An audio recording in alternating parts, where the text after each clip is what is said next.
The young woman sat huddled on the filthy bathroom floor, blood dripping from her cracked lips onto the crumbling white tiles.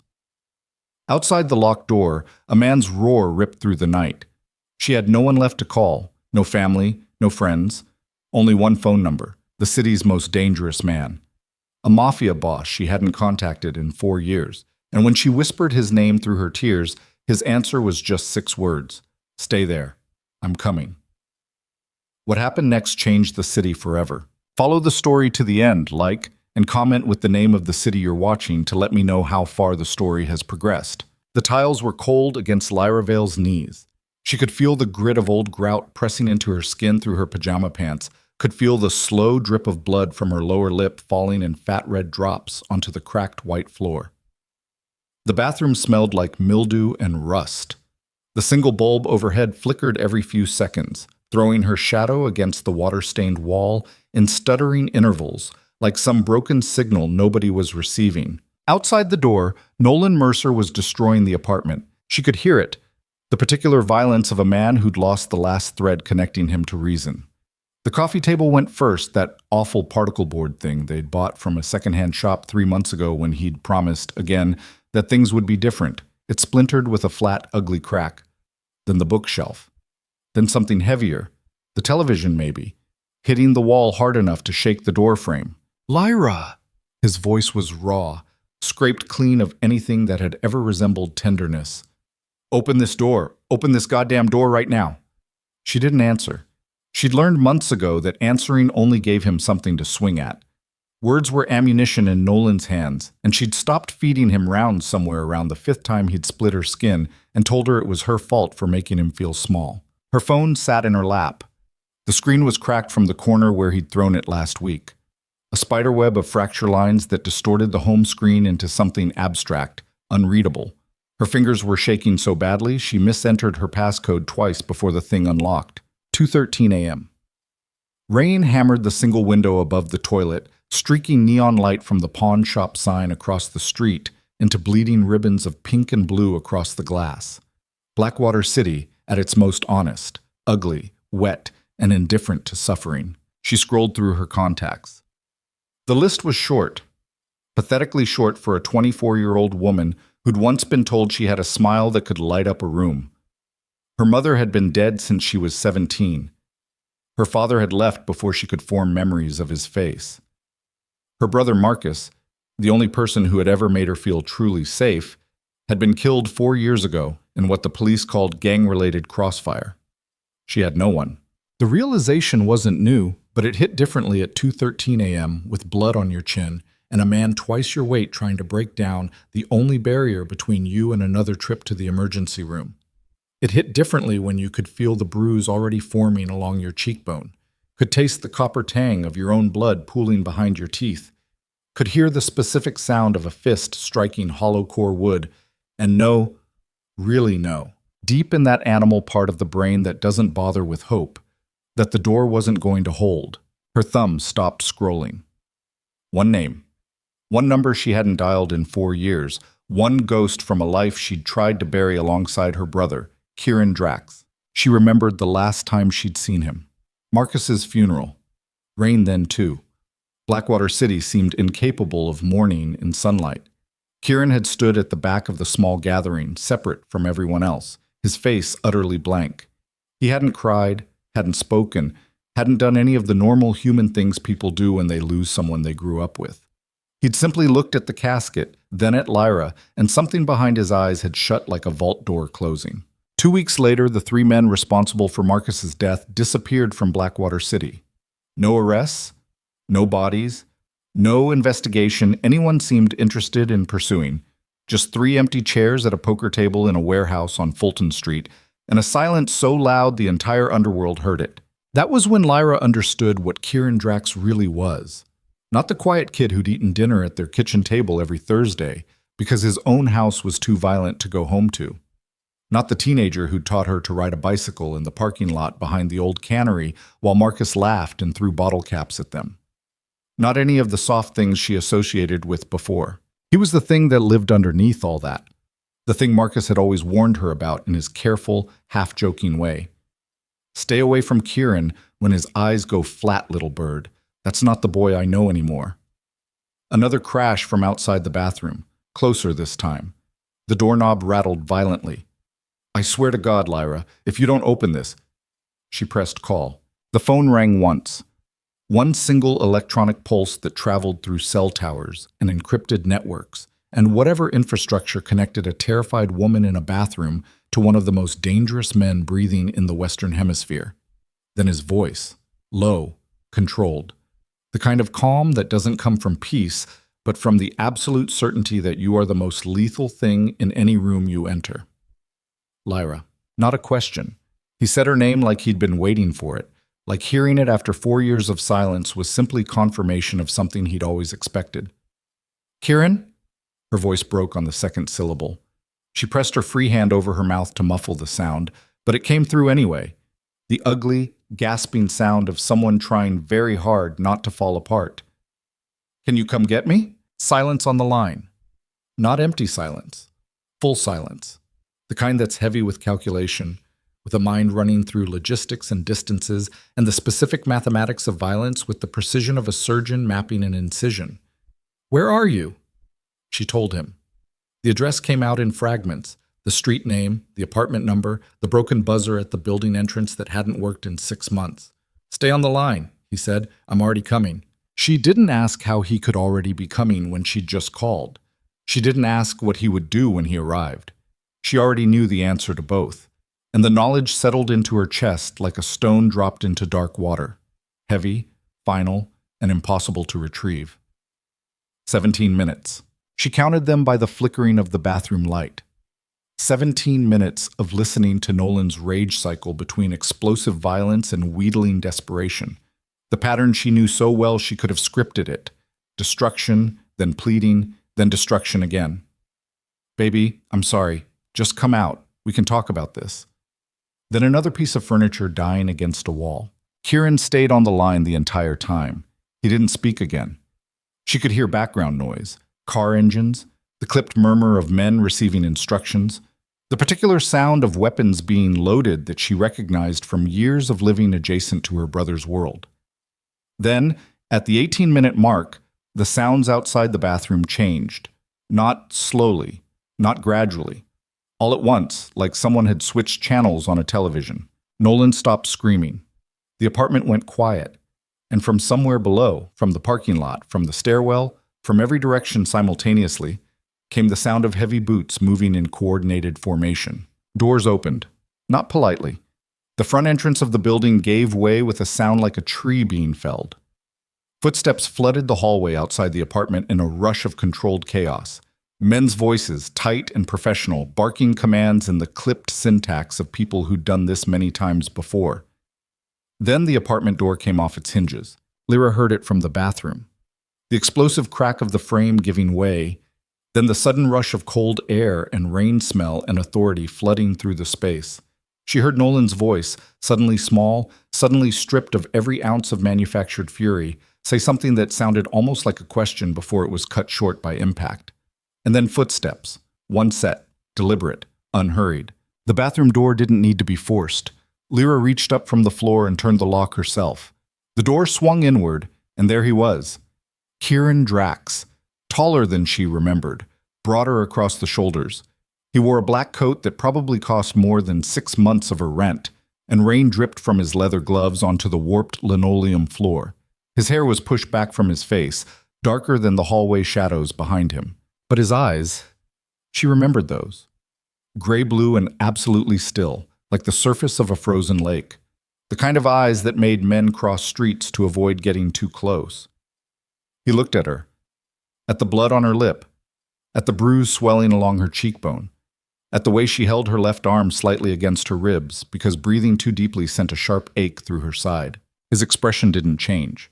That was the terrifying thing. No shock, no anger. Nothing that telegraphed what was happening behind those flat, ancient eyes. Then he looked past her, down the hallway, toward the apartment where Nolan was being held face down on the floor by 2 men in dark tactical gear. And something shifted. It wasn't dramatic. There was no clenching of fists, no theatrical growl, no cinematic display of rage. It was worse than all of that. It was a quieting, a settling, like watching a predator's muscles go still the half second before it strikes. Kieran. Lyra grabbed his wrist. Her bloodied fingers left prints on his sleeve. Don't. He looked down at her hand on his arm, then at her face. Can you walk? He asked. She nodded, though she wasn't sure it was true. Then walk to the car. Roman will take you. A man materialized in the hallway behind Kieran. Mid-30s, close-cropped hair, a face that seemed permanently set to the expression of someone waiting for a reason to hurt something. He extended a hand toward Lyra without smiling. Miss Vale. Lyra didn't take it. She was still holding Kieran's wrist. What are you going to do? She asked. Kieran gently detached her fingers from his sleeve. The gentleness was almost more unsettling than anything else. This enormous, terrifying man handling her hand like it was something made of glass. I'm going to have a conversation, he said. Kieran. Roman. Take her now. Roman stepped forward and placed a firm hand on Lyra's shoulder, guiding her past Kieran and down the hallway. She looked back once as they reached the stairwell. Kieran was standing in the doorway of the apartment, looking down at Nolan, and the bathroom light behind him threw his shadow forward in a long, dark line that swallowed the floor. She never found out exactly what happened in that apartment after she left. She never asked, and Kieran never told her. All she knew was that Nolan Mercer checked himself into Blackwater General Hospital 3 hours later with a broken jaw, 4 cracked ribs, and a level of cooperation with police that suggested he'd experienced something so persuasive it had fundamentally recalibrated his understanding of consequence. He would never contact Lyra again. The ride to Ravencroft Manor took 45 minutes through rain so heavy the windshield wipers couldn't keep up. The SUV was armored. Lyra could tell by the weight of the doors, by the way the glass had that slightly too thick look that meant it could stop small-caliber rounds. Roman drove in silence while another man sat in the passenger seat with one hand resting on his thigh in a way that wasn't casual. Lyra sat in the back seat and watched Blackwater City slide past in smears of neon and sodium light. She was shaking, though she didn't feel cold. Shock, probably. Her body running on fumes of adrenaline while her mind tried to process the enormous, irrevocable thing she'd just done. She'd called Kieran Drax. After 4 years of keeping her distance, 4 years of pretending she could survive on her own in a city that ate people alive, 4 years of convincing herself that the world her brother died in had nothing more to take from her. She'd cracked open the one door she'd sworn to keep sealed and invited the darkness back in. But that was the thing about darkness, wasn't it? You could hate it all you wanted, but when the lights went out, it was the only thing left to hold on to. Ravencroft Manor appeared through the rain like something from a fever dream. The estate sat on a cliff overlooking Blackwater Harbor, surrounded by a stone wall topped with security cameras that tracked the SUV as it approached. Iron gates opened automatically, and they passed through a corridor of old-growth elm trees whose branches formed a canopy so dense the rain barely penetrated. The house itself was enormous, a 3-story Victorian structure that had been gutted and rebuilt with modern bones. Clean lines behind old stone, bulletproof glass behind ornamental shutters. The kind of renovation that said, very clearly, I have enough money to make the past look beautiful and enough enemies to make it bulletproof. Roman parked at the front entrance and opened Lyra's door. The rain had softened to a steady drizzle, and the harbor beyond the cliff edge glowed with the lights of cargo ships anchored for the night. This way, Miss Vale. Inside, the manor was warm and lit by low, amber light. It smelled like cedar and something faintly chemical. Gun oil, Lyra realized. The smell of a place where violence was maintained with the same care other people gave their gardens. A woman in her 50s met them in the foyer. Short gray hair, reading glasses pushed up on her forehead, a face that suggested she'd seen enough of the world's ugliness to be bored by it. I'm Helene, she said, without offering a hand or a smile. I run the household. There's a room prepared upstairs, bathroom has a first aid kit. I'll send up clean clothes and something to eat. She looked at the blood on Lyra's face with the same clinical detachment a mechanic might examine a dented fender. Do you need a doctor? No. Then I need you to eat something before you sleep. You're in shock and your blood sugar is crashing. I can see it in your hands. Lyra looked down. Her fingers were trembling against her thighs in tiny, involuntary jerks. Okay, she said quietly. The room upstairs was larger than the entire apartment she'd shared with Nolan. high ceilings, a bed with clean white sheets that looked like they'd been changed within the last hour, a window overlooking the harbor, where rain streaked the glass in shifting patterns of reflected light. She locked the bathroom door, a habit so ingrained it happened before conscious thought, and stood in front of the mirror. The woman looking back at her was barely recognizable, not because of the bruise blooming across her cheekbone or the dried blood on her chin. Those were temporary marks, surface damage. It was the eyes. Something in them had gone flat and hard in a way that hadn't been there 6 months ago. Not angry, not sad, just finished, like a window with the blinds pulled down. She cleaned the cut on her lip with antiseptic from the first aid kit, changed into the clothes someone had left folded on the bed. Soft cotton pants and a sweater that was clearly expensive and clearly not purchased with a woman of her build in mind. She ate the sandwich and soup that Helene had left on the nightstand, not because she was hungry, but because Helene had been right about the blood sugar, and Lyra had learned long ago that the body's needs don't wait for the mind to catch up. Then she sat on the edge of the bed and stared at the wall and tried to understand what she'd done. Kieran arrived at the manor shortly before 4 in the morning. Lyra heard the front door open and close, heard the low murmur of voices in the foyer below, heard footsteps moving through the house with the particular cadence of a man who owned every inch of the ground beneath him. She should have stayed in her room. She should have slept, or tried to sleep, or at least pretended to sleep until morning when the situation might look less terrifying in daylight. Instead, she found herself downstairs in the kitchen, standing in the doorway while Kieran stood at the counter pouring bourbon into a glass with hands that were not entirely steady. He'd taken off his coat. The shirt underneath was white, or had been. There was a dark stain on the left cuff that could have been anything but was almost certainly blood. His knuckles were raw and swollen, not dramatically so, just enough to confirm that his conversation with Nolan had involved a vocabulary beyond words. He didn't turn when she entered. "You should be sleeping." "Can't. Helene gave you a room." "I'm aware." He turned then, leaning against the counter with the glass in his hand. The kitchen was dim, just the light above the range hood casting a warm cone of amber across the marble surfaces. In this light, the sharp angles of his face softened slightly, and for just a moment, Lyra caught a ghost of the 17-year-old boy who used to steal crackers from her family's pantry and eat them sitting on the back porch with Marcus while they talked about nothing important. Then the ghost vanished, and she was looking at Kieran Drax again, the real one, the one whose name made grown men stammer. "Why did you call me?" he asked. "Because I had no one else." "That's not a reason, that's a circumstance." She stared at him. "What's the difference?" "A reason means you chose me. A circumstance means I was the only option." He drank. "I need to know which one it was." Lyra crossed her arms over her chest. The borrowed sweater was too big, and the sleeves slipped down past her wrists in a way that made her feel small. "Why does it matter?" "Because if you chose me, you stay here until this is finished, and I can guarantee your safety. If I was just the last number on your list, I put you on a plane tomorrow to anywhere you want, and we never speak again." The brutality of the choice hit her like cold water. No ambiguity. No room for the comfortable middle ground she'd been navigating her whole life. The gray space between staying and leaving, between fighting and surrendering, between wanting something desperately and being too afraid to reach for it. "I chose you," she said.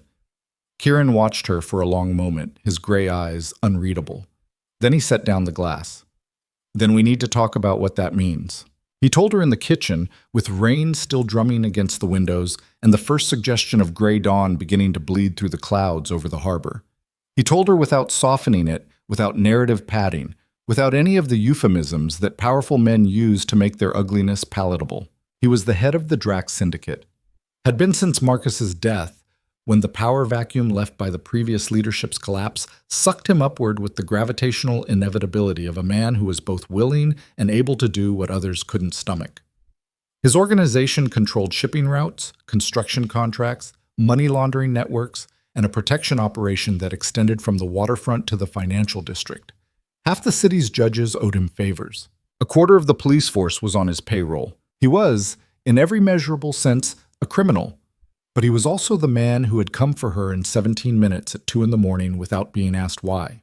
"You need to understand what being here means," he said. "This house is watched. My movements are tracked by federal agents, rival organizations, and journalists looking for a career-making story. Anyone associated with me becomes a target. Anyone I care about." He stopped, recalibrated. "Anyone under my protection becomes leverage that my enemies will try to exploit." "So why did you come?" Lyra asked. The question hung in the kitchen like smoke. Kieran looked at her across the counter, and for one unguarded second, the vault door behind his eyes cracked open just enough for her to see what was stored behind it. Pain. Old pain. The kind that calcifies over years of silence until it becomes structural, load-bearing, part of the architecture of a person. "Because Marcus asked me to," he said, "before he died. He made me promise." "Promise what?" "That if you ever needed help, I'd be there. No conditions, no hesitation." Lyra felt something crack inside her chest. Not break. Crack. Like ice under pressure, spreading hairline fractures in every direction. That was 4 years ago. Promises don't expire. She looked at the blood on his cuff. And what about Nolan? Was that part of the promise too? Kieran's jaw tightened. Nolan got exactly what he earned. That's not an answer. It's the only one I have. They stood there in the kitchen while the dawn turned the harbor from black to gray. Two people separated by 4 years of silence and connected by a dead man's request, trying to figure out whether the thread between them was strong enough to hold the weight of what was coming. Because something was coming.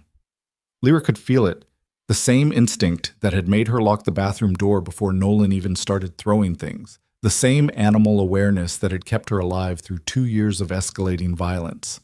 The air had that particular pressure to it, like the atmosphere before a storm, like the silence between a flash of lightning and the thunder that follows. She just didn't know yet what shape it would take. 3 days later, she found out. She was in the Manor's library, a room lined floor to ceiling with books that looked more decorative than read, when Roman appeared in the doorway with his phone in his hand and an expression that was, for him, almost animated. "We have a problem." Kieran was in his study when they reached him, sitting behind a desk that looked like it weighed more than a small car. 3 monitors glowed on the credenza behind him, cycling through security feeds of the property and the surrounding streets. He looked up when Roman entered and something passed between the two men. A shorthand developed over years of working in spaces where hesitation could be fatal. "Talk," Kieran said. "Victor Serrano made contact with Nolan Mercer 2 hours ago. Meeting happened at a cafe on Dunmore Street. Our people have photographs." The name landed in the room like a dropped blade. Victor Serrano. Lyra had heard the name before, years ago, in fragments of conversations between Marcus and Kieran that would go quiet whenever she entered the room. Serrano ran the eastern side of Blackwater's underworld with a brutality that made Kieran's operation look like community outreach. Drug trafficking, human smuggling, weapons distribution. The kind of crimes that didn't come with the veneer of respectability that Kieran maintained. "What does Serrano want with Nolan?" Lyra asked from the doorway. Kieran's eyes flicked to her. She caught the briefest flash of something. Annoyance? Concern? Before his face returned to its default state of granite composure. "Leverage," he said. "Against you?" "Against me." He turned back to Roman. "What do we know about Serrano's current position?" Roman laid out when their intelligence had gathered. Serrano had been probing Kieran's territory for months, testing defenses, bribing low-level operatives, looking for cracks in the wall. Nothing overt enough to trigger retaliation, but consistent enough to signal intent, like a man running his fingers along a fence looking for a loose board. And now he'd found Nolan Mercer, a broken, humiliated ex-boyfriend with a jaw full of surgical wire and a skull full of grievance, looking for any port in any storm that might give him the means to hurt the man who'd taken everything from him. "Nolan knows me," Lyra said quietly. Both men turned to look at her. "He knows my routines, my habits, where I go, what I respond to. If Serrano is looking for a way in, Nolan just handed him a blueprint." Kieran held her gaze. The room was very quiet except for the soft hum of the monitors behind him. "You're right," he said. And the way he said it, without surprise, without condescension, with the simple acknowledgement of someone recognizing competence, was almost worse than if he'd dismissed her. Because it meant the situation was exactly as dangerous as she feared. Roman, Kieran said, not breaking eye contact with Lyra. Double the perimeter detail. Move the harbor shipments to Route 7 and find out everything there is to know about what Nolan told Serrano. Everything. Roman nodded and left without another word. Kieran stood from his desk and moved toward the window. The harbor stretched out below the cliff. Gray water under a gray sky, cargo cranes standing like skeletal sentinels along the waterfront. He stood there for a long time, his reflection barely visible in the glass. "You should have gotten on the plane," he said quietly. "You didn't offer hard enough." The corner of his mouth moved. Not a smile, not quite, just the ghost of one, appearing and vanishing so quickly she might have imagined it. "No," he said. "I suppose I didn't." He turned from the window, and when he looked at her this time, the vault door was firmly shut again, every mechanism locked, every wall reinforced. "If you're staying," he said, "then you need to learn how to survive in my world. Because as of today, Serrano knows you exist. And men like Victor Serrano don't waste opportunities." Lyra met his eyes. She thought of Marcus, of the promise Kieran had carried for 4 years like a stone in his chest, of the bathroom floor and the blood on the tiles and the 17 minutes that had changed the entire trajectory of her life. "Teach me," she said. Something dangerous flickered behind Kieran's eyes. Not violence, something older than that, and infinitely more frightening. Hope. He buried it immediately, the way you'd smother a flame before it caught the curtains. But Lyra saw it. And in that single, unguarded moment, she understood something that would haunt her for weeks to come. Kieran Drax wasn't afraid of Victor Serrano, or the police, or the federal agents who tracked his movements, or any of the 100 threats that circled his empire like sharks around a bleeding swimmer. He was afraid of her, of what she made him feel, of what she made him remember, of the boy he'd been before Marcus died, and the world turned him into something made of ice and iron, and the particular kind of loneliness that comes from being untouchable. And as the morning light broke through the clouds over Blackwater Harbor, flooding the study with cold, pale gold, Lyra Vale stood in the doorway of a criminal empire's beating heart and made a decision that terrified her more than Nolan ever had. She decided to stay, not because she had nowhere else to go, but because, for the first time in 4 years, she'd looked into someone's eyes and seen the same fractures she carried in her own chest, and understood, with a clarity that cut straight through every defense she'd built, that broken things recognize each other. What she didn't know, what neither of them knew, standing in that quiet study while the harbor glittered below and the city ground on in its usual rhythm of commerce and corruption, was that Victor Serrano had already set something in motion, something that would reach into the carefully constructed walls of Ravencroft Manor and pull them apart from the inside. Because Nolan hadn't just given Serrano a blueprint of Lyra, he'd given him something far worse, a name, a date, a location, and a secret about Marcus Vale's death that had been buried so deep even Kieran didn't know it existed. A secret that, when it surfaced, would burn every truth Lyra thought she knew to the ground. The secret didn't surface all at once. It came in pieces, the way the worst things always do. A fragment here, a detail there, each one small enough to dismiss in isolation, but accumulating in the background like water behind a cracking dam. Lyra felt it before she could name it, that low, persistent pressure behind the sternum, the feeling of standing in a room and knowing, without being able to say exactly how, that the floor beneath her feet was not as solid as it appeared. But that was later. First came the days of learning to survive. Kieran started her training the morning after their conversation in the study. No ceremony, no speech. She came downstairs at 7 a.m. to find him already at the kitchen counter with 2 mugs of coffee and a folded city map covered in red notations. And he handed her the coffee without looking up and said, "Sit down." She sat. Blackwater has 3 main arterial routes connecting the harbor district to the uptown corridor, he said, spreading the map between them. Serrano's people control 2 of them at night, not openly, through businesses they own, parking structures, taxi companies, a laundry chain on Aldermore Street that moves more product than it does tablecloths. He tapped each location with his index finger. You need to know where these are, not because you'll ever need to use them, because if something goes wrong and you're on foot, you need to know which streets are dead ends. Something going wrong meaning what exactly? meaning exactly what it sounds like. He finally looked up. His eyes were clear and cold in the morning light, and there were shadows beneath them that suggested he hadn't slept. Serrano knows you're here. That doesn't mean he'll move immediately. He's patient. He'll gather information first. But the window between gathering and acting is shorter than most people think. I need you to understand this city the way I understand it, as a system, with pressure points and failure modes. I'm not one of your soldiers, Kieran. No, you're not. He held her gaze. You're more exposed than any of them. They're trained for this. You're not. Which means you have approximately 6 weeks to close that gap as much as possible. She almost laughed. Almost. 6 weeks to learn what took you how long? I started when I was 14, he said, without any particular inflection. I don't have the luxury of giving you 20 years. So she learned. Not everything. Not the operational details of his business, the financial structures, the political relationships. But the survival mechanics. How to move through a space and identify every exit before you'd taken 3 steps inside.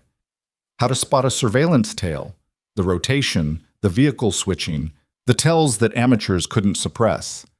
How to read a room and categorize threats by proximity and body language before conscious analysis caught up. He taught her to shoot on the second day. Not in a range. In the sub-basement of Ravencroft Manor, a room that had once been a wine cellar and now contained targets mounted on mechanized tracks and enough acoustic dampening material to absorb the sound entirely. He was a patient instructor, unexpectedly so. He stood behind her left shoulder and corrected her grip without commentary, adjusting the angle of her wrists with hands that were careful and impersonal, as though he were arranging furniture rather than standing close enough that she could feel the warmth of him through the fabric of her shirt. Exhale before you squeeze, he said. Don't hold your breath, don't rush it. The trigger breaks on the bottom of the breath. I know the basic principle. The principle and the execution are different things. Again, she fired. The recoil traveled up her arms with that particular electric shock that never entirely normalized, no matter how many times you did it. Downrange, the paper silhouette acquired a new hole 2 inches left of center mass. Better, he said. Your left hand is compensating. Stop fighting the grip. I'm not fighting it. You are. You've been clenching your left hand like you're trying to strangle the gun since we started. Every time you anticipate the shot, you tighten up. He paused. What are you thinking about when you pull the trigger? She hesitated. Nothing. Try again. She fired again, left of center again by almost the same margin. You're thinking about what happens after the shot, he said, about the consequence. You're already in the next moment before this one's finished. Stop projecting. Be here. It was the most personal thing he'd said to her since she arrived. She wasn't sure he realized it. The evenings were harder. The days had structure, training, briefings from Roman about the shifting intelligence picture. Meals that Helene produced with the same brisk efficiency she applied to everything. The constant background noise of an organization maintaining its vigilance. But the evenings settled into a silence that was different in texture from the silence of her room or the silence of the study where Kieran worked through the night.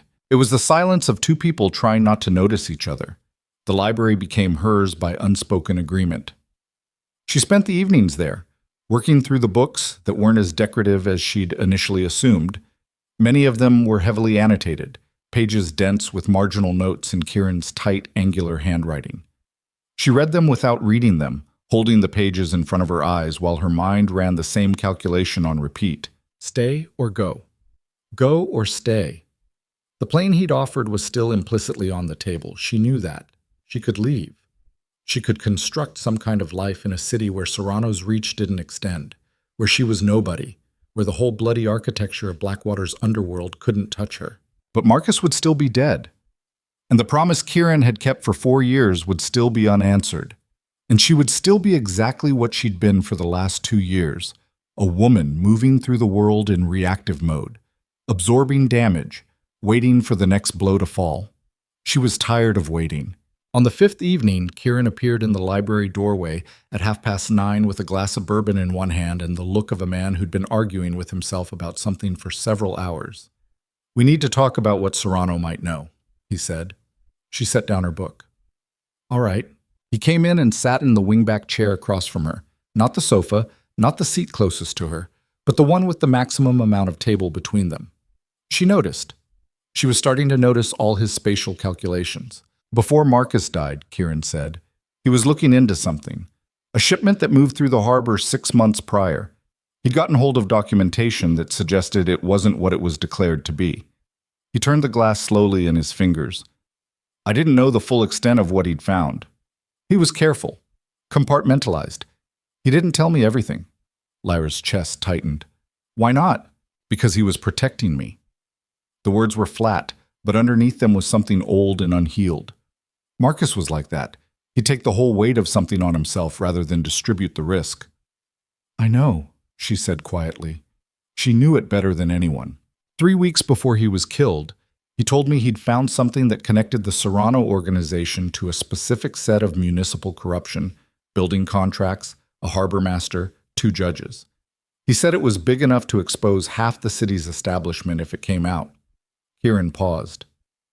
He said he had documentation, physical documentation. He never told me where.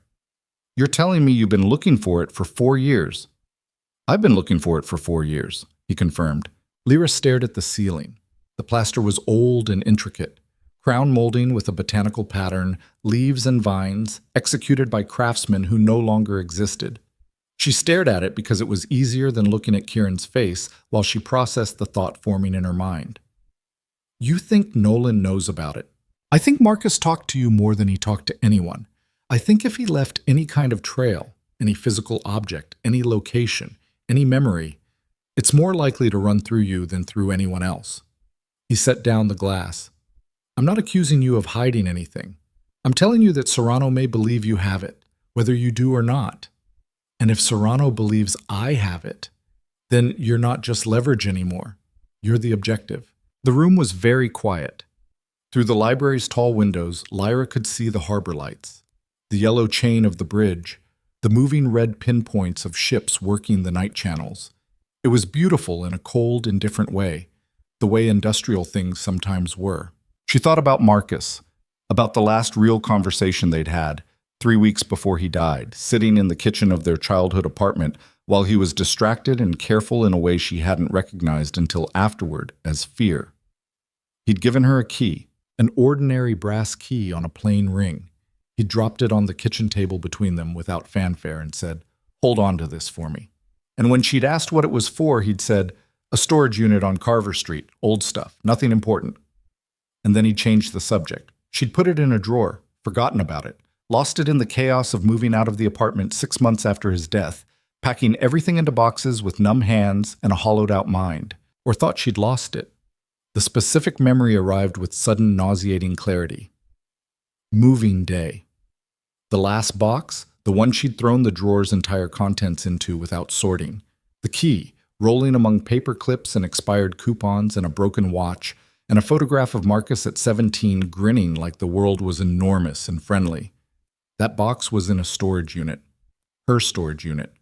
On Farwell Road, 3 miles from the apartment she'd shared with Nolan.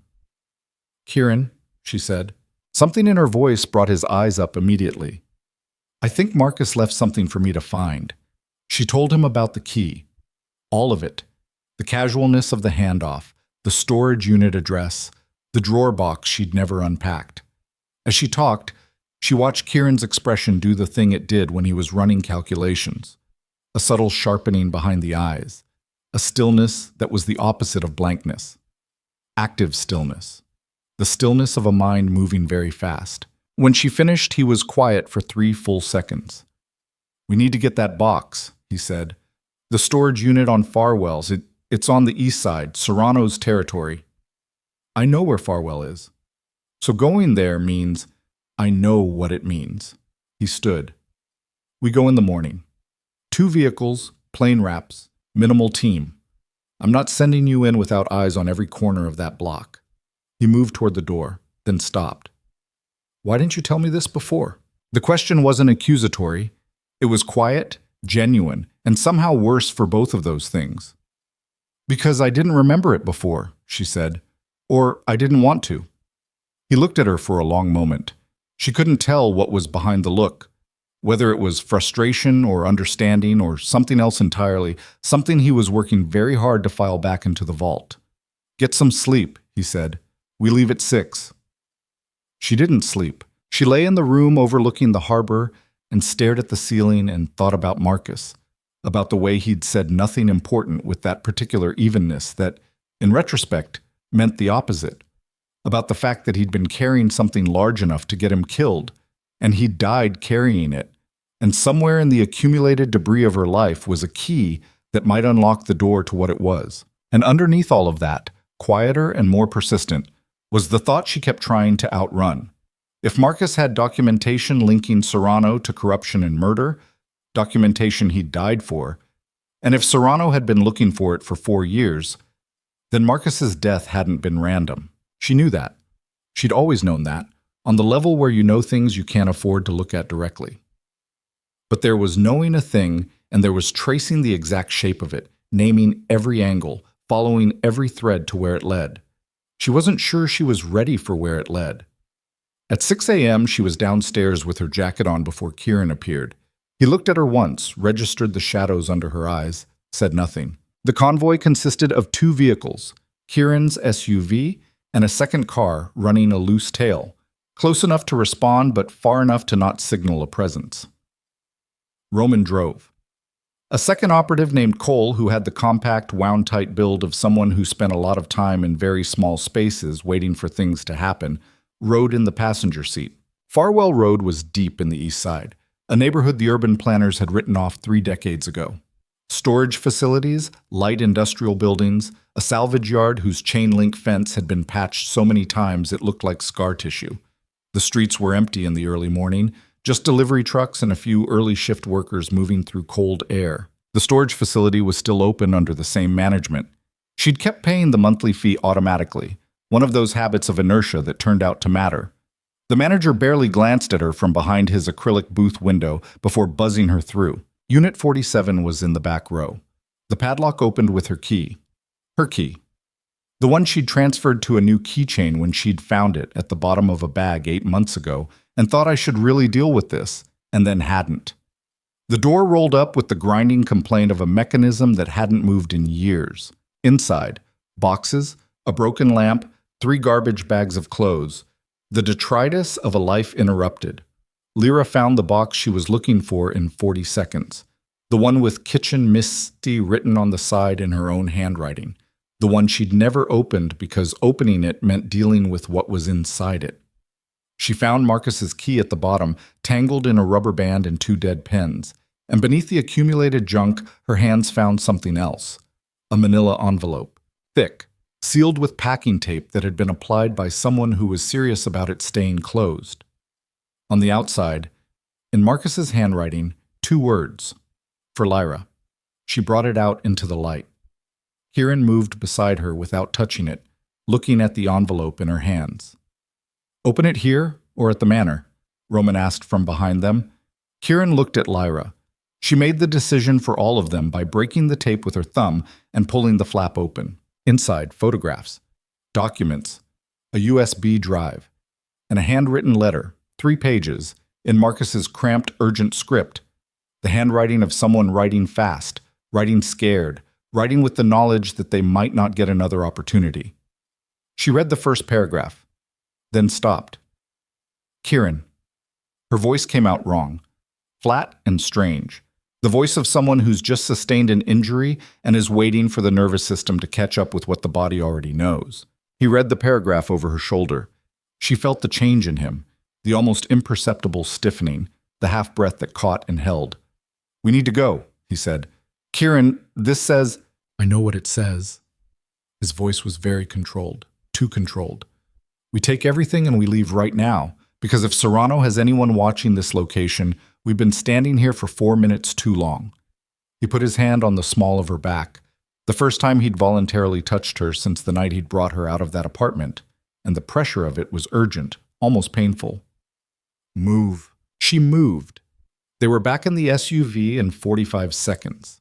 Roman pulled out of the facility at a pace that wasn't quite hurried, but was not casual either. Cole was on the radio in a low, rapid voice. Lyra sat with the envelope in her lap and the letter in her hands and tried to process the thing she'd just read. Marcus's letter said that Victor Serrano had not simply ordered the hit on her brother. Serrano had arranged it with the cooperation of someone on the inside. Someone close to Kieran's operation who had fed Serrano the information about Marcus's investigation, who had told him what Marcus had found, where he was going to be, and how to make the murder look like crossfire rather than execution. A name. Marcus had written a name. Lyra looked at it again to make sure she hadn't misread it. She hadn't. The name on the page was Roman. She looked up. Roman was driving. His eyes were on the road, his hands on the wheel, his profile exactly as she'd seen it 100 times in the past week. Impassive, professional, the loyal lieutenant. The man Kieran trusted more than anyone. She looked at Kieran. He was staring out the window, jaw set, the letter's implication still detonating in sequence behind his eyes. He hadn't read far enough. He didn't know yet. And Roman was behind the wheel with a weapon on his hip and a radio in his hand, and they were 40 minutes from Ravencroft Manor on back roads that ran through areas with very few witnesses. And Lyra was holding a letter that named him, and she didn't know whether he knew that she had it. She looked at the back of Roman's neck, the way his shoulders sat, the specific angle of a man who was listening to everything while appearing to listen to nothing.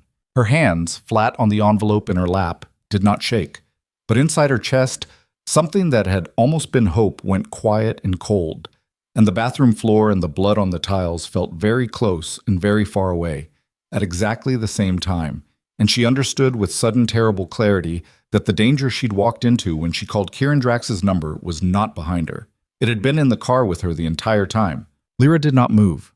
That was the first thing.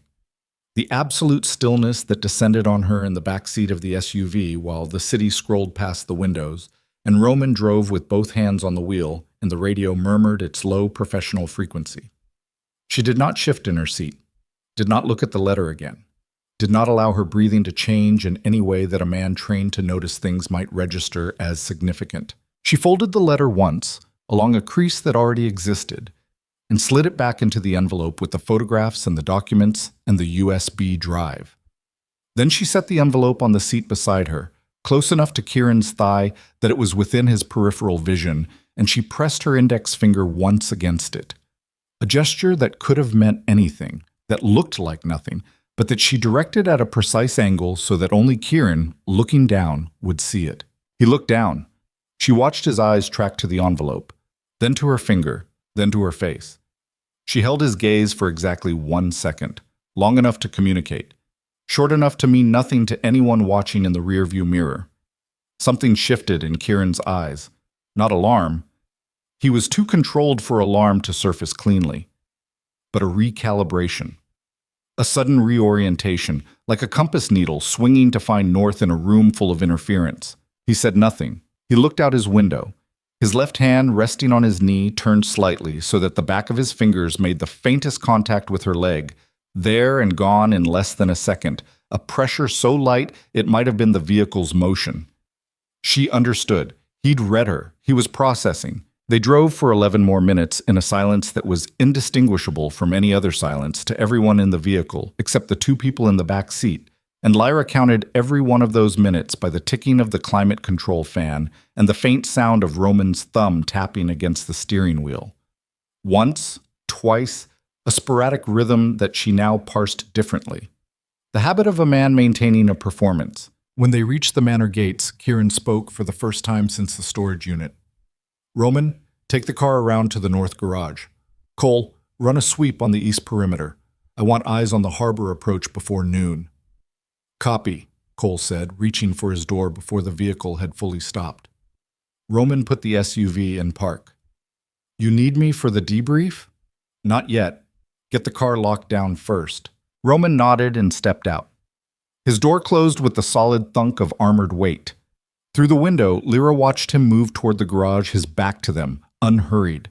The moment he rounded the corner of the building, Kieran had the envelope in his hands. He read fast, not frantically. His eyes moved with the focused efficiency of a man used to extracting critical information from dense material under pressure. She watched his face while he read. It was the most intimate thing she'd done since arriving at the manor, watching his face do the thing it never did in company, move, show the trajectory of what was happening in Nod. The first page, controlled. The second page, a muscle in his jaw appeared and tightened, appearing and releasing in a rhythm that matched nothing. The third page, stillness, the absolute complete stillness of a man who has just had the floor removed from beneath him and is deciding in real time whether to fall or to find something to stand on. He set the letter down on his knee. He looked through the windshield at the manor's front entrance. Neither of them spoke for a long time. "How long have you known?" he said finally. "Since I read it. In the car. I didn't know before." "You didn't show it." "No." Another silence. He picked up the letter again and looked at the name. She watched him look at it the way you watch someone press a bruise, the specific quality of a pain that's being tested for depth. 4 years, he said. The words had almost no inflection, which was worse somehow than if they'd had too much. "Kieran, 4 years he's been in my house, in my operation, sitting at my table." He set the letter down again. "Running security for every meeting I've had since Marcus died, every location I've been to, every move I've made." He stopped. "Every protection detail I've ever assigned." Lyra understood what he was saying. If Roman had been feeding information to Serrano for 4 years, then the scale of the exposure wasn't just historical. It was everything. Every tactical decision Kieran had made in the last 4 years had been filtered through a man who was reporting to his enemy. "He knew I was bringing you here," Lyra said quietly, "from the moment you came to get me." "Yes. Everything we've done since, the safe room protocols, the route to Farwell Road." "Yes. Then why didn't Serrano move sooner? If Roman has been feeding him, because Roman is smart." The word came out like something bitten through. "He wouldn't have tipped Serrano immediately. He'd have waited, gathered, built a picture of what we know, what we have, what we're planning to do with it." Kieran's eyes finally moved from the windshield to her face. "The storage unit. Roman knows we found something. He drove us there. He watched us open the unit. He doesn't know what was in the envelope. He knows Marcus left something for you. He knows I've seen it. He knows—" Kieran stopped. Something moved behind his eyes that she hadn't seen before. Something that might, in a different man, have been called fear. "He's going to make contact with Serrano within the hour, if he hasn't already. Then we move now, before he can. We can't move on Roman without evidence beyond a letter. My people, the ones I can still trust, they'll need to see more than Marcus's word. Marcus is dead. Roman has 4 years of loyalty on record." His voice was careful now, the way you speak when you're cutting around something extremely fragile. "And I need to know who else is compromised. If Roman turned, he didn't do it alone.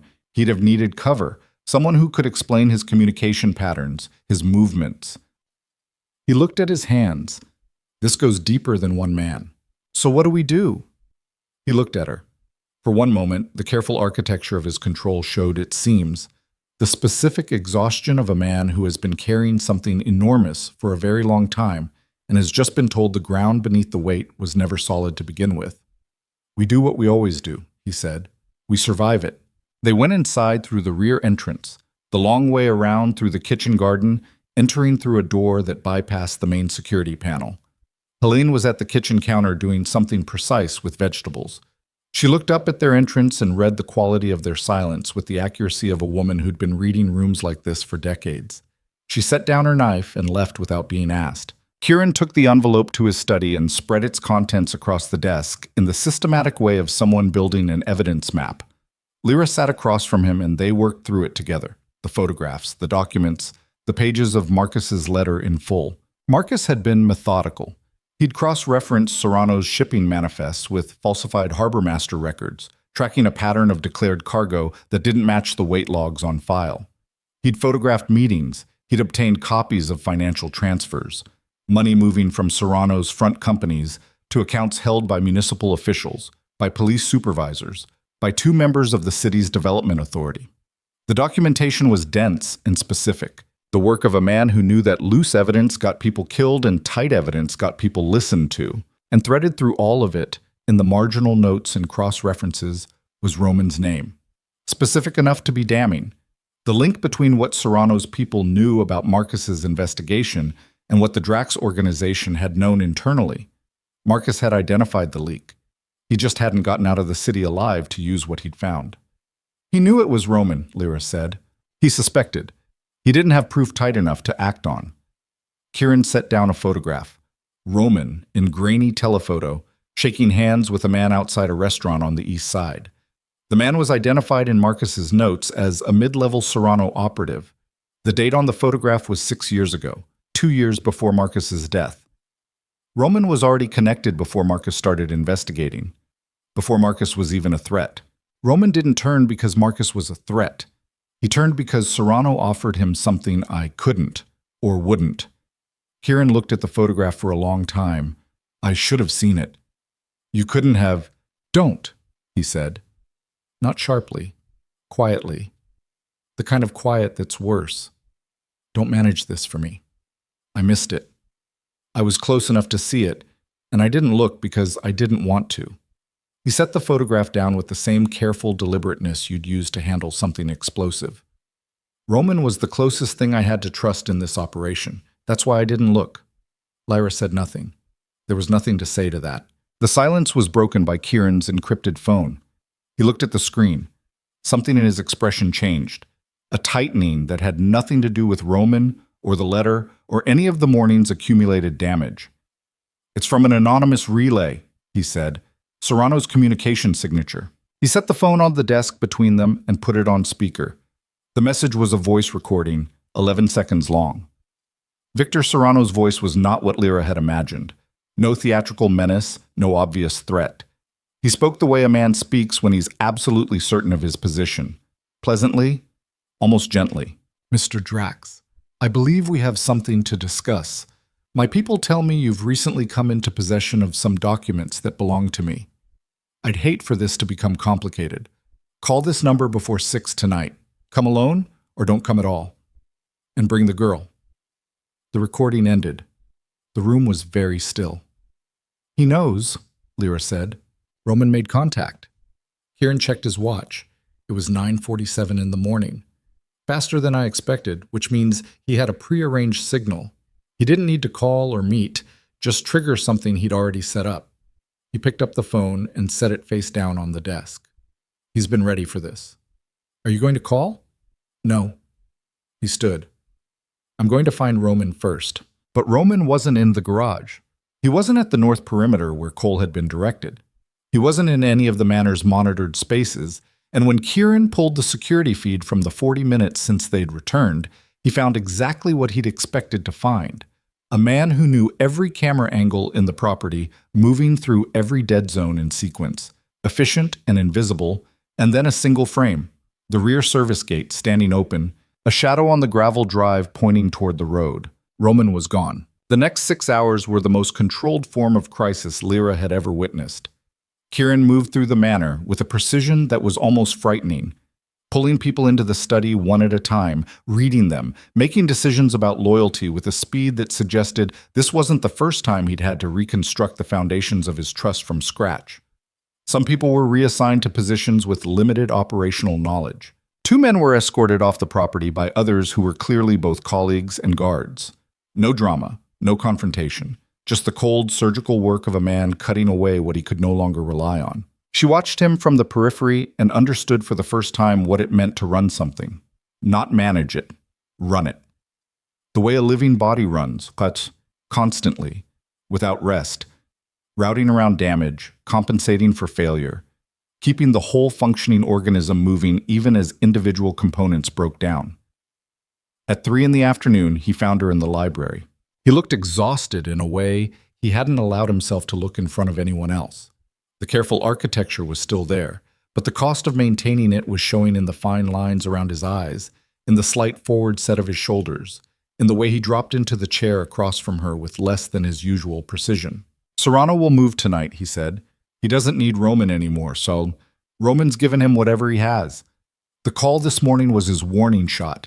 He expects me to come to him and hand over the documents. And if you don't, he'll come here. Kieran looked at his hands. Or he'll hit one of my operations as a demonstration. Either way, the message is the same. He wants the documents Marcus compiled, and he wants them destroyed. Because if they surface through the right channels, they don't just expose him. They expose half the people he's bought. And bought people, when they're threatened with exposure, become unpredictable.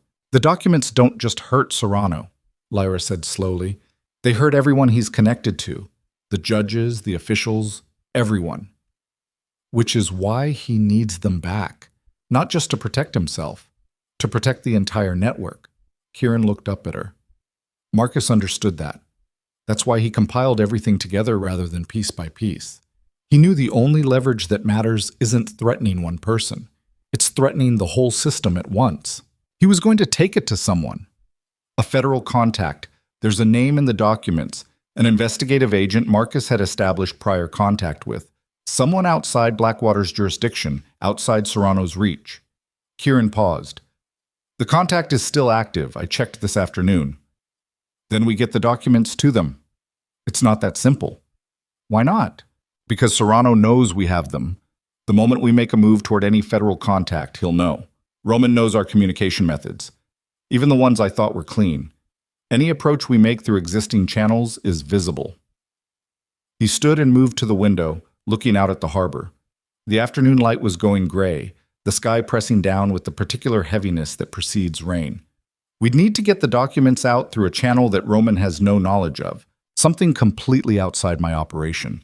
Something I've never used before, never discussed, never filed anywhere that Roman could have accessed. Something only you know about. Something only I know about. He turned from the window. And something I'd need you to carry because everything connected to me directly is compromised. The word carry landed in the room with its full weight. Lyra looked at him. You want me to transport the documents. I want you to understand what I'm asking before I ask it, which is why I'm telling you the whole picture instead of just telling you what to do. He held her gaze.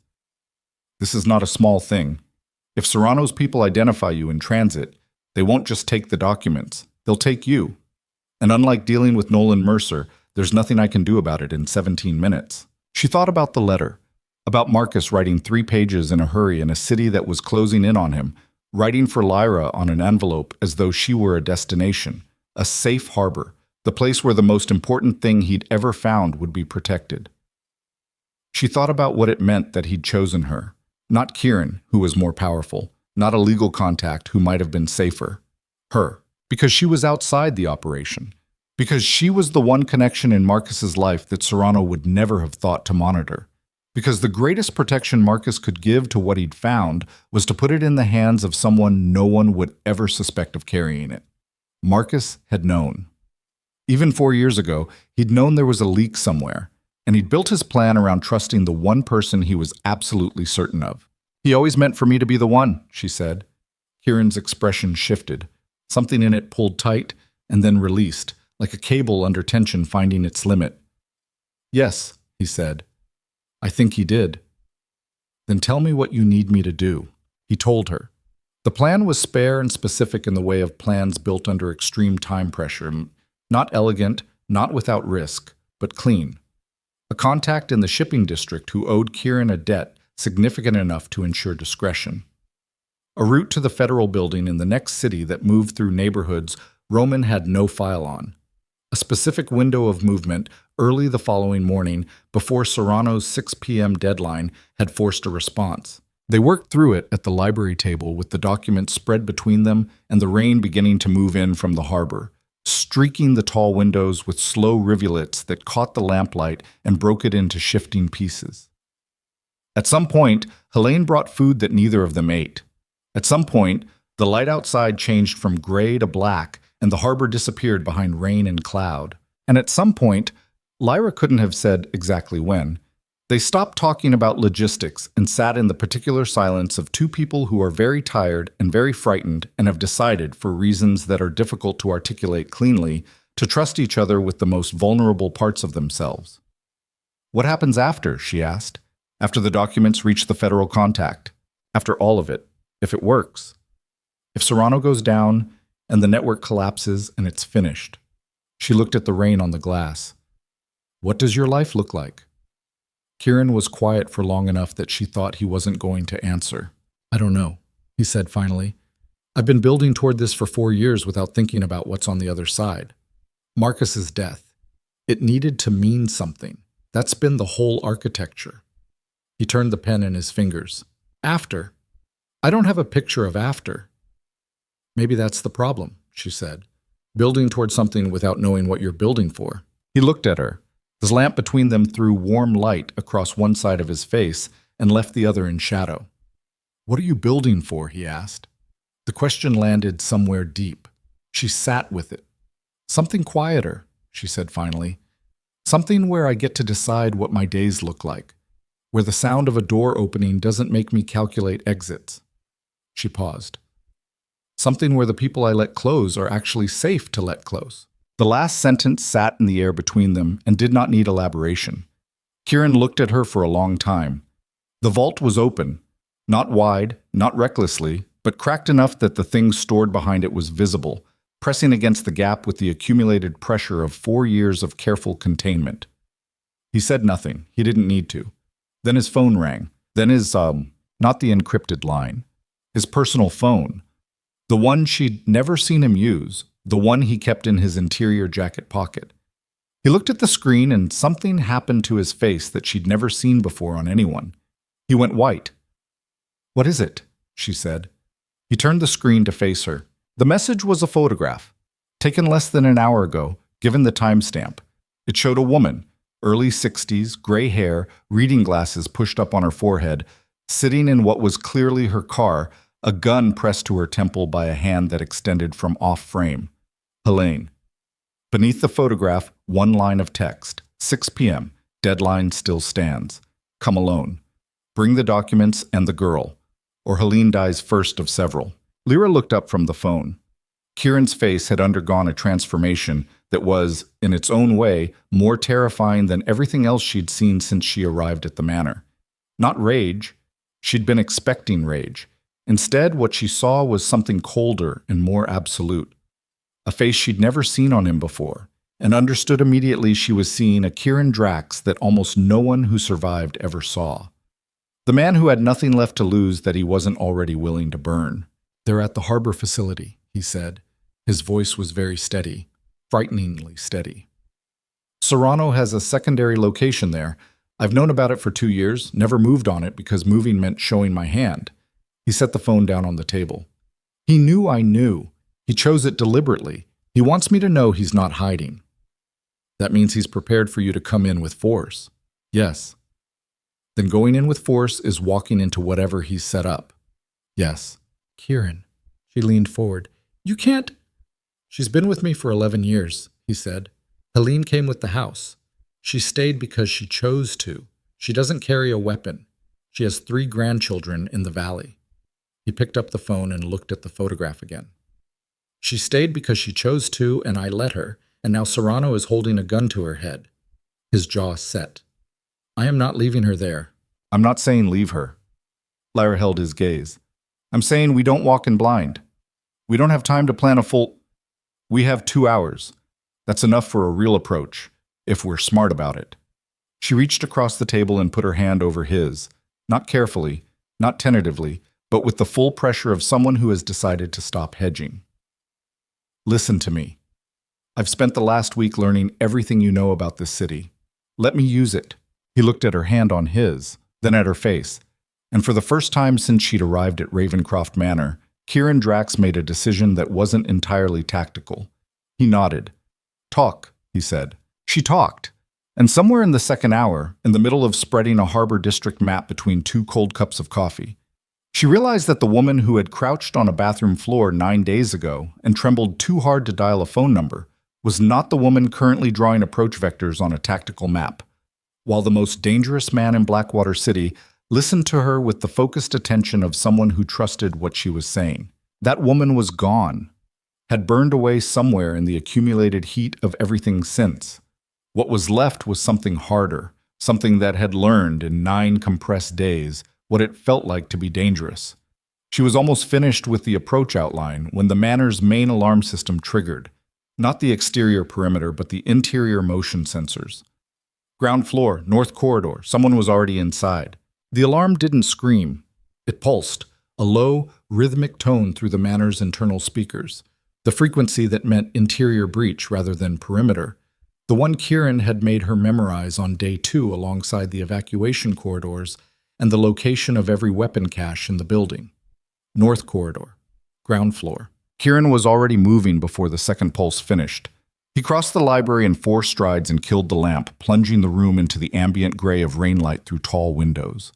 His hand found her arm in the dark, not grabbing, directing, and pulled her toward the library's secondary door, the one behind the bookcase that opened into the service passage running parallel to the main hall. "How many entry points does North Corridor have?" he said, very low, already moving. 3. Main hall junction, the kitchen access, and the exterior door by the generator housing. She was matching his pace through the narrow passage, one hand on the wall. Generator door has a key lock only. If they came through there, they either have a key or they cut it. Roman has a key. The passage was cold and smelled like old stone. Kieran moved without a light, and she followed the sound of him, his breathing, his footsteps, the specific cadence of a man navigating a space he knew completely. At the first junction, he stopped and pressed himself against the wall, and she stopped behind him, close enough that she could feel the tension in his back. Voices, male, low, the particular compression of people trying to be quieter than they were trained to be. 2 voices, maybe 3. Kieran turned his head until his mouth was level with her ear. "Storage room, 20 meters. There's a panel in the floor, ladder down to the lower passage, goes under the north wing and comes up in the garage." "What about you?" "I'm not going to the garage." She grabbed his sleeve. "Kieran, the envelope, take it." He pressed it into her hands. He'd had it inside his jacket, she realized, since the library. He'd been carrying it the whole time without making a thing of it. "Lower passage comes up behind the garage's east wall. Cole's vehicle is there. I sent him to the east perimeter, which means either Cole is compromised or they got past him. Either way, the vehicle is there. Keys are above the visor." His hand found her face in the dark, both palms framing her jaw, the way you hold something you need to look at directly. "Get to the shipping contact. Name is Bauer. He runs a chandlery on Dock 14.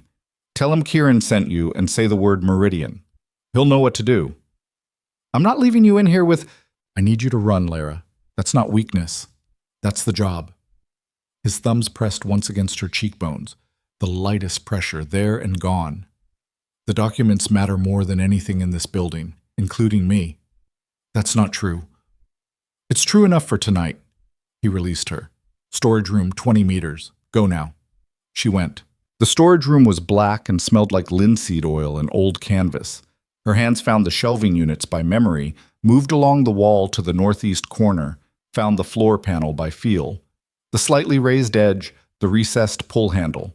She got it open without sound and descended the ladder one-handed, the envelope pressed against her chest with her free arm. The lower passage was a different kind of dark, damp. The ceiling was low enough that she had to move in a half-crouch, one hand on the rough stone wall for orientation. She counted her steps the way Kieran had taught her, not obsessively, but as a calibration, keeping her spatial map updated against the darkness. Behind her, above her, through 2 floors of Victorian stone and modern reinforcement, she heard the quality of the manor's silence change. A door hitting a wall. A voice raised. Then a sound she recognized from the sub-basement training sessions. A gunshot, muffled by distance and architecture into something that sounded almost gentle, almost inconsequential, which was the most deceptive thing about gunfire at range. She stopped breathing for 3 seconds. Then she kept moving. Because that was the job. Because Kieran had said so, and because Marcus had left her the envelope and not anyone else.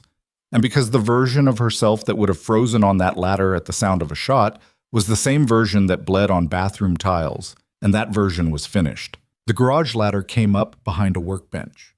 She pushed the hatch open slow and scanned the space from ground level before climbing through. The habit so ingrained now, it happened without the command. The garage was empty of people. Cole's vehicle was where Kieran said it would be. A dark gray sedan with civilian plates and an engine she'd heard him describe as modified without elaborating on what modified meant. She found the key above the visor, got in, did not start it yet. She sat in the dark of the garage and listened to the manor above her. More sounds now. Movement. The particular acoustic quality of a building being moved through by multiple people who were not trying to be quiet anymore. Whatever the initial entry had been trying to accomplish covertly was over. They were past the covert phase. The envelope was on the passenger seat. She put her hand on it. Marcus. 4 years in a box in a storage unit, waiting for her to be ready to carry it. She wondered if he'd known it would take this long, if he'd accounted for the 2 years with Nolan, the degradation of it, the way fear could make a person smaller and smaller until they barely recognized themselves. If he'd written for Lyra on the outside, knowing she'd have to become someone else before she was capable of doing what the envelope required. She started the car, then stopped.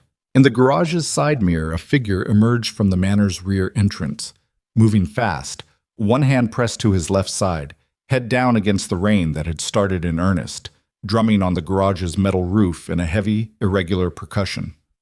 Kieran. She was out of the car before the conscious decision registered.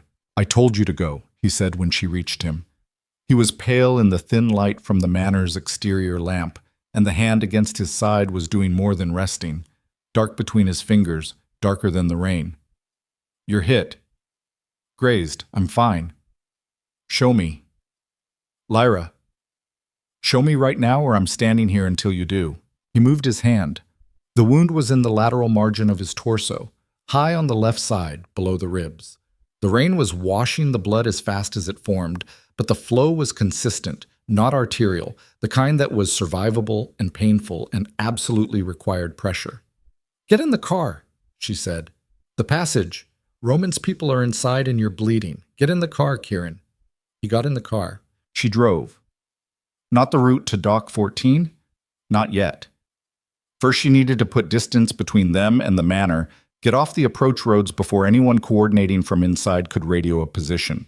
She took the back exit through the estate's utility road, a gravel track that ran along the cliff edge before joining the coastal route 3 miles south of the main gate. Rain hammered the windshield. The wipers worked hard and barely kept up.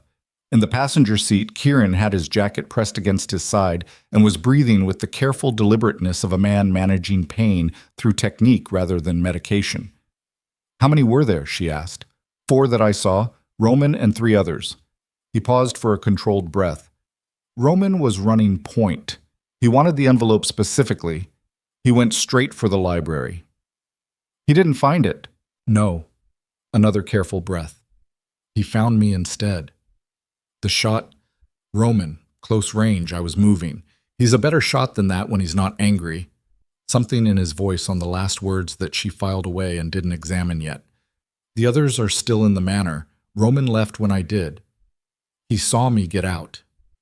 "He's behind us." Kieran checked the mirror. "Not yet. He knows where I'd go." "Dock 14. "Yes." "Then we can't go to Dock 14.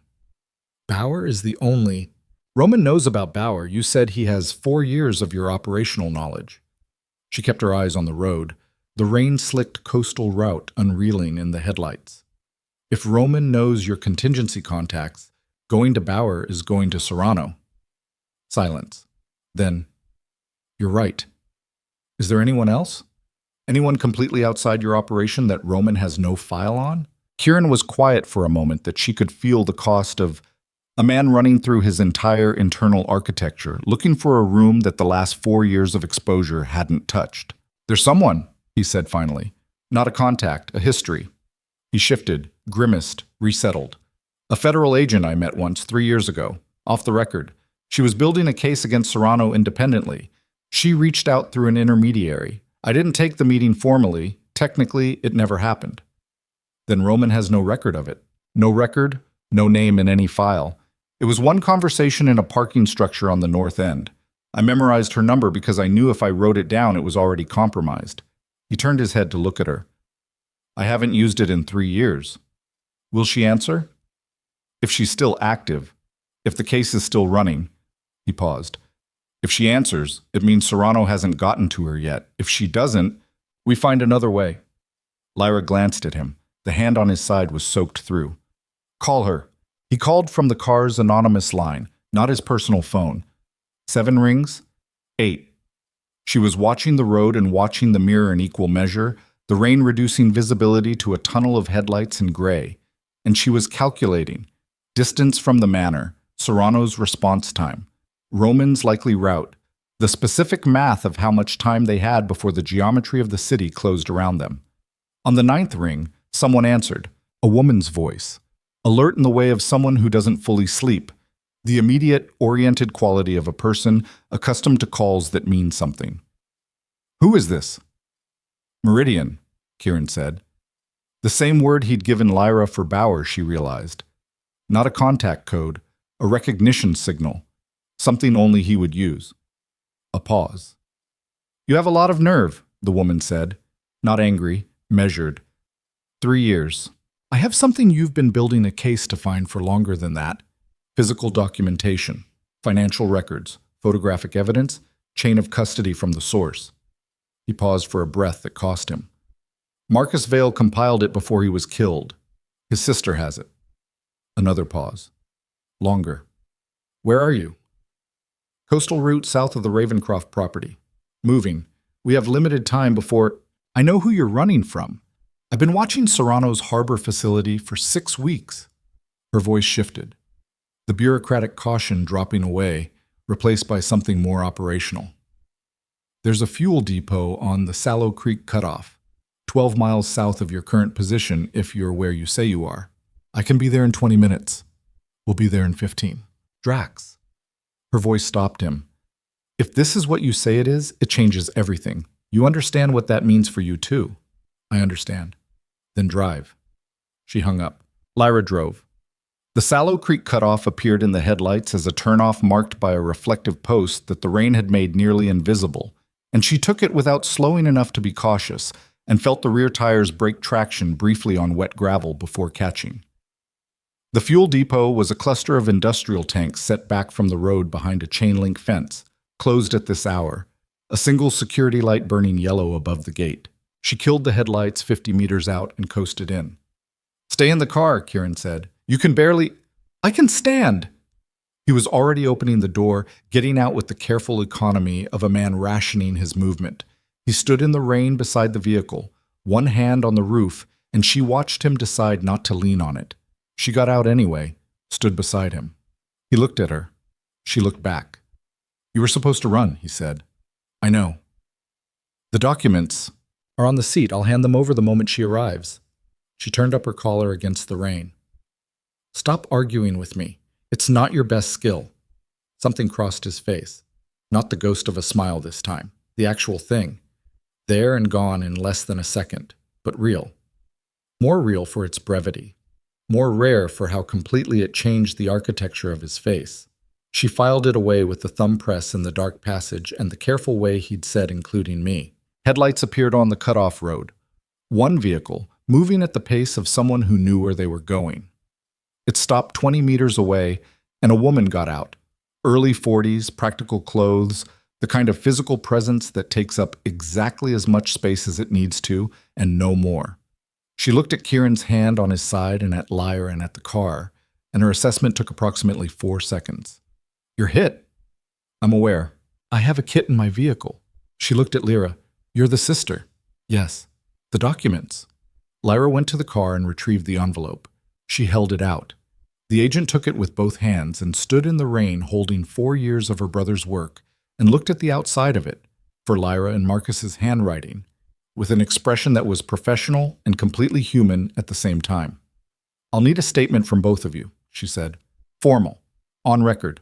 "Not tonight," Kieran said. "No, not tonight." She looked at him. "Serrano's facility. I have a team staged 6 blocks out. I've been waiting for the right trigger to move on it. He has a hostage, a woman named Helene. I know about the hostage. We've had eyes on that location for 4 hours." She tucked the envelope inside her jacket. "My team moves in 45 minutes. With what you've just given me, the warrant goes from probable to airtight." Her eyes moved between them. "I need you both somewhere safe and not in my operational zone when we move. Helene will be extracted before we breach the main structure. That's not a promise. It's a protocol. Hostage first." Her voice was even. "Trust the protocol." Kieran looked at her for a long moment. The rain was soaking through everything now. Through his jacket, through the makeshift pressure over his wound, through the careful layers of control he'd been maintaining for hours. "Where do we go?" Lyra asked. "There's a safe house on the Millward Road," the agent began, and then every calculation in the space detonated at once because the cutoff road lit up with headlights. Not one set, but 3, coming fast from the main route. and Roman's voice came through a handheld radio on the agent's hip. Not Roman calling the agent, Roman coordinating his team, close enough to their frequency that the transmission bleed was audible. South Depot, fuel station, 3 vehicles. Move, the agent said, and she was already running for her car, and Lyra had Kieran's arm over her shoulders without deciding to, taking his weight as he moved faster than a man with his injury should have been able to. And the 3 sets of headlights were close enough now to see the vehicles. Black, armored, familiar in the worst way. Serrano hadn't waited for 6 p.m. The agent's vehicle was already moving, swinging around with the practiced speed of someone who'd done emergency exits under pressure, her window down, arm out, the envelope still inside her jacket. Southeast on the cutoff. There's a rail underpass at the half-mile. Serrano's vehicles are too wide to follow through. Go. Lyra got Kieran into the passenger seat and was behind the wheel in 4 seconds, and had the car moving in 6, and the headlights of the 3 pursuing vehicles were already in the mirror, already closing. How far? She said. Half-mile. Kieran had both hands on the dash, bracing. Drive through anything that isn't load-bearing. She drove. The cutoff road was narrow and straight, and the rain had turned the gravel margins into mud, and the pursuing vehicles were heavier than Cole's sedan, but there were 3 of them, and the gap was closing with the patient mathematical certainty of superior numbers. The underpass appeared in the headlights as a concrete arch barely wider than the car, low and black, the rail line running overhead on century-old stone. She didn't slow down. The sedan went through with centimeters on each side, the mirror housings scraping concrete and a screech of plastic and metal that lasted the 2 seconds of the passage. Behind them, the first pursuing vehicle braked hard at the arch entrance. Too wide, exactly as the agent said. The second tried the shoulder and hit mud and stopped. The third was still back on the main road. The underpass spit them out onto a service road that ran parallel to the rail line, rutted and unlit, and Lyra kept her foot down and her eyes forward and didn't breathe properly for 30 seconds. You're clear, Kieran said, checking the mirror. They're not through, she exhaled. The service road ran for a mile before intersecting a lit street, and she took the intersection without slowing and merged into the thin late-night traffic of the city's eastern margin and let the ordinary flow of cars absorb them. Her hands on the wheel were shaking now. Not from fear, she realized, but from the come-down of the last 4 minutes, the body's delayed invoice for the adrenaline it had spent. In the passenger seat, Kieran was breathing carefully and looking at the road and not at her. And she understood that he was doing the same thing in his own way, counting the cost, tallying the damage, running the numbers on what they still had and what they'd spent. The agent has the documents, she said. Yes. And her team moves in 45 minutes.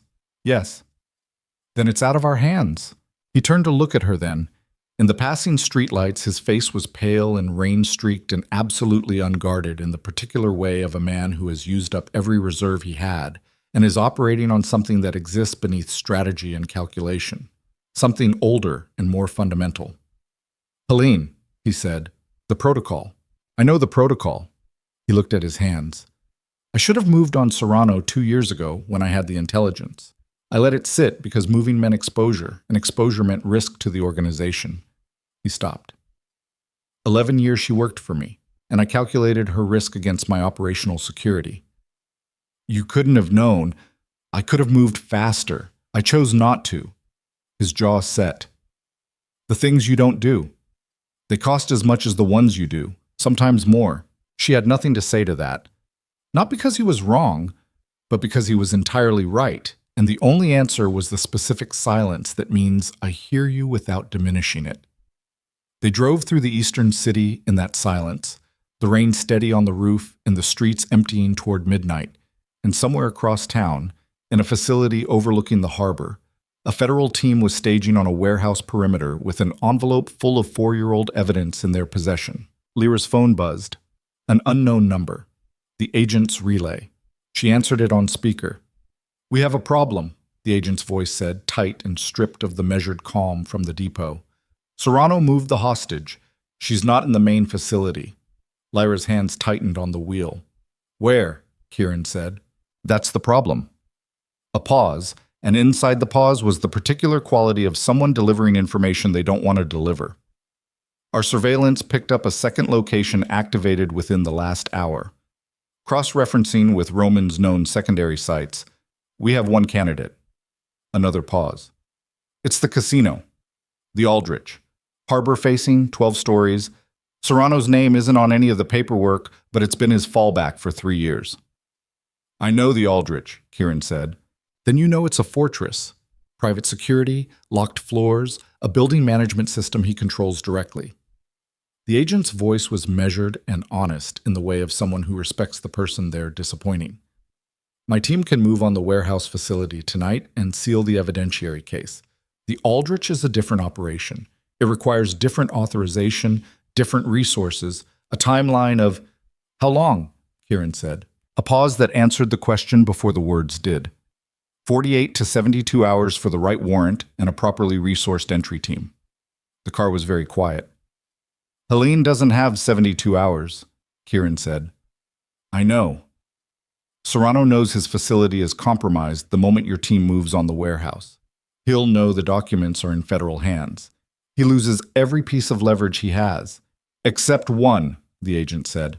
Lyra and Kieran looked at each other in the dark of the moving car, and the thing neither of them said sat in the space between them with the full weight of what it meant. Helene was no longer leverage for the documents. The documents were gone. The case was built, which meant that whatever happened to Helene now wasn't about leverage anymore. It was about message, about a man who'd built an empire on the principle that consequences were the only language that mattered, making absolutely certain that Kieran Drax understood, in the most permanent way available, what it cost to destroy Victor Serrano's life's work. I'm going in, Kieran said. Drax, you're wounded and you have no team, and the building has... I know what the building has. His voice was very quiet, final in the way of a decision that has been made at a level below argument. Send me everything you have on the Aldrich's floor plan. Security rotation. Elevator systems. A pause. Everything. If you go in there without authorization, I'm not asking for authorization. He looked at Lyra. Send it to this number. A silence on the line. Then the sound of a woman making the kind of decision that will require paperwork she's not looking forward to. Sending now, the agent said. Drax? Her voice shifted. Don't die in there. I need your testimony. The line went dead. Kieran looked at Lyra. She was already pulling over, already turning to face him, already running the same calculation she could see running behind his eyes. You can't go in alone, she said. I'm not alone. You're shot. Grazed. Kieran? Lyra. He said her name the way he'd said it on the phone 9 days ago, like a door opening, like a decision already made. Helene stayed for 11 years because this house meant something to her, because I meant something to her. His eyes held hers without flinching. I don't leave people in burning buildings. She looked at him for a long moment. Outside, the rain came down in sheets over the harbor district, and the lights of the Aldrich Casino glittered through the water-streaked windshield 12 blocks distant, 12 stories of glass and steel, and everything that Victor Serrano had built his life on, waiting in the dark above the black water. She thought of the bathroom floor, of the woman she'd been 9 days ago and the woman she'd become in the space between, of Marcus writing for Lyra on an envelope he'd carried like a last hope, trusting her to be the person who could see it through, of Kieran's hands on her face in a dark passage, careful as something sacred.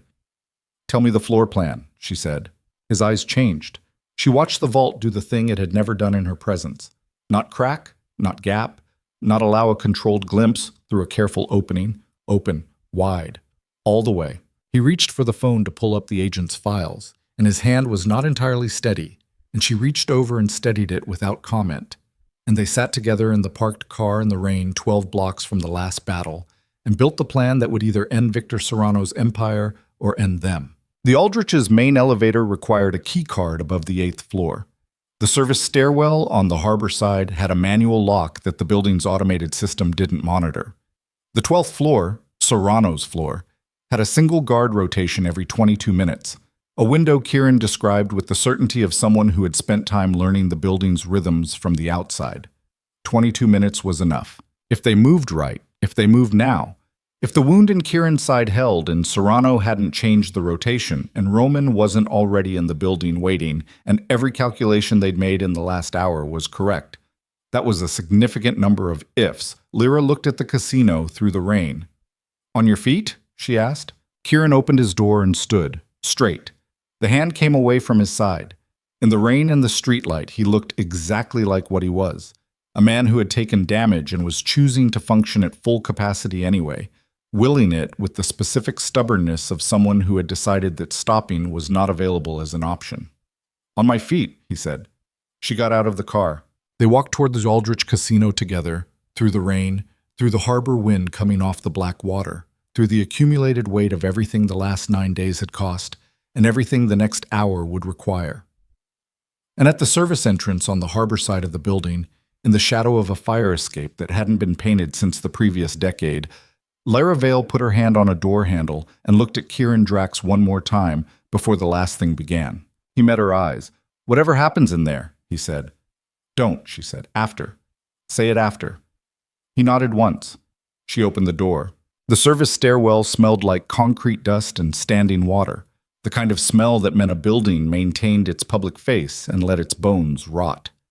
12 floors of it, the stairwell running up through the Aldrich's harborside spine like a forgotten artery, the walls close enough that Lyra could touch both sides with her elbows if she spread them. Kieran went first.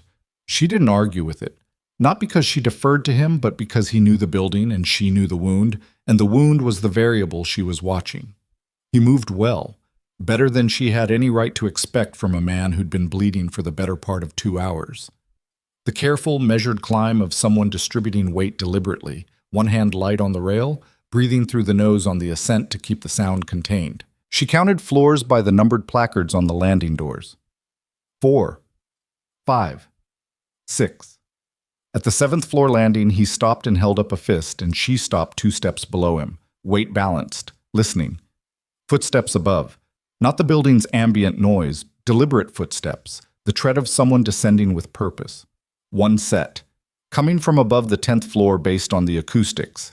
They had approximately 45 seconds. Kieran looked down at her. She pointed back down the stairwell. He shook his head and pointed up, then sideways. Through the floor door, into the building, bypassed the stairwell entirely. She ran the geometry. The guard rotation the agent's files described put a single operative on the stairwell sweep every 32 minutes, not 22. She'd corrected the number in her head during the drive, cross-referencing 2 separate entries in the floor plan data. Kieran had used the figure from memory, 3 years stale. Things had changed. She moved past him in 2 quick steps and pushed the 7th floor door open just enough to slip through. He followed. The door eased back into its frame with a whisper. The 7th floor was office space. Corporate, impersonal, the kind of rented commercial floor that could belong to any of a dozen legitimate businesses Serrano used as financial scaffolding. Cubicle partitions, dead monitors, the particular darkness of a space occupied during business hours and emptied at night. Emergency lighting through pale green strips along the corridor in either direction. Lyra oriented herself against the floor plan she'd committed to memory in the car. Elevator bank, northeast corner. Service corridor running west to the secondary stairwell, the one not on the building's official schematics, the one the agent's files had identified from the original construction permits. The permit Serrano's people had presumably never thought to pull because old buildings accumulated secrets in their paperwork the way they accumulated water in their walls. She moved west. Kieran's hand found her shoulder once, not stopping her, confirming direction. She kept moving. The secondary stairwell was behind a door marked HVAC Axi, which was exactly the kind of label designed to make things invisible. The door wasn't locked. Inside, a metal ladder rather than a conventional stair, running straight up through a shaft that smelled like recycled air and old grease.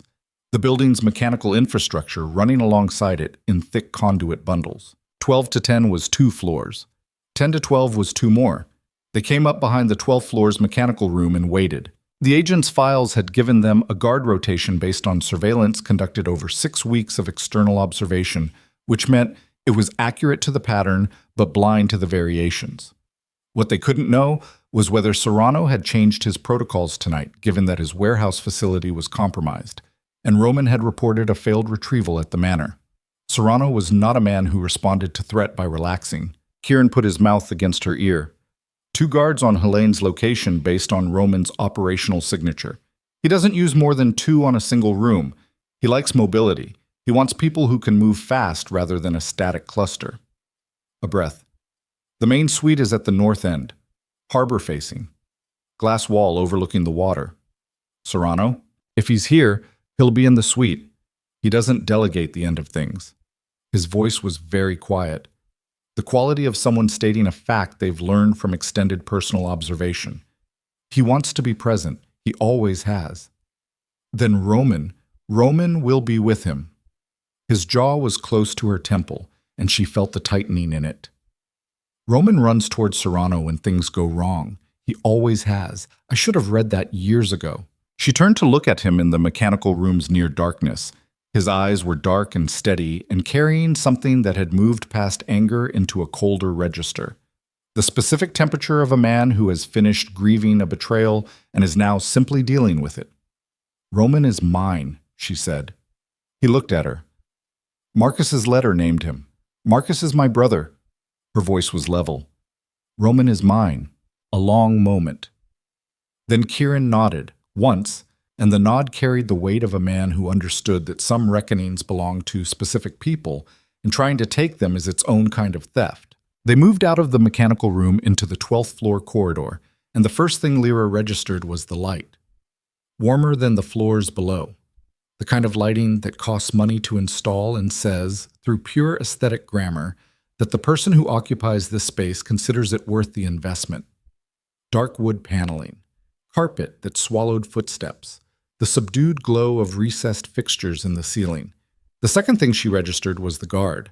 He was 20 meters down the corridor, and he was already turning, already processing the anomaly of 2 figures emerging from a door that should have been empty, already reaching for the radio on his chest. And Kieran covered the 20 meters with a speed that was genuinely alarming for a man with a wound in his side, crossing the distance before the guard's hand completed its arc.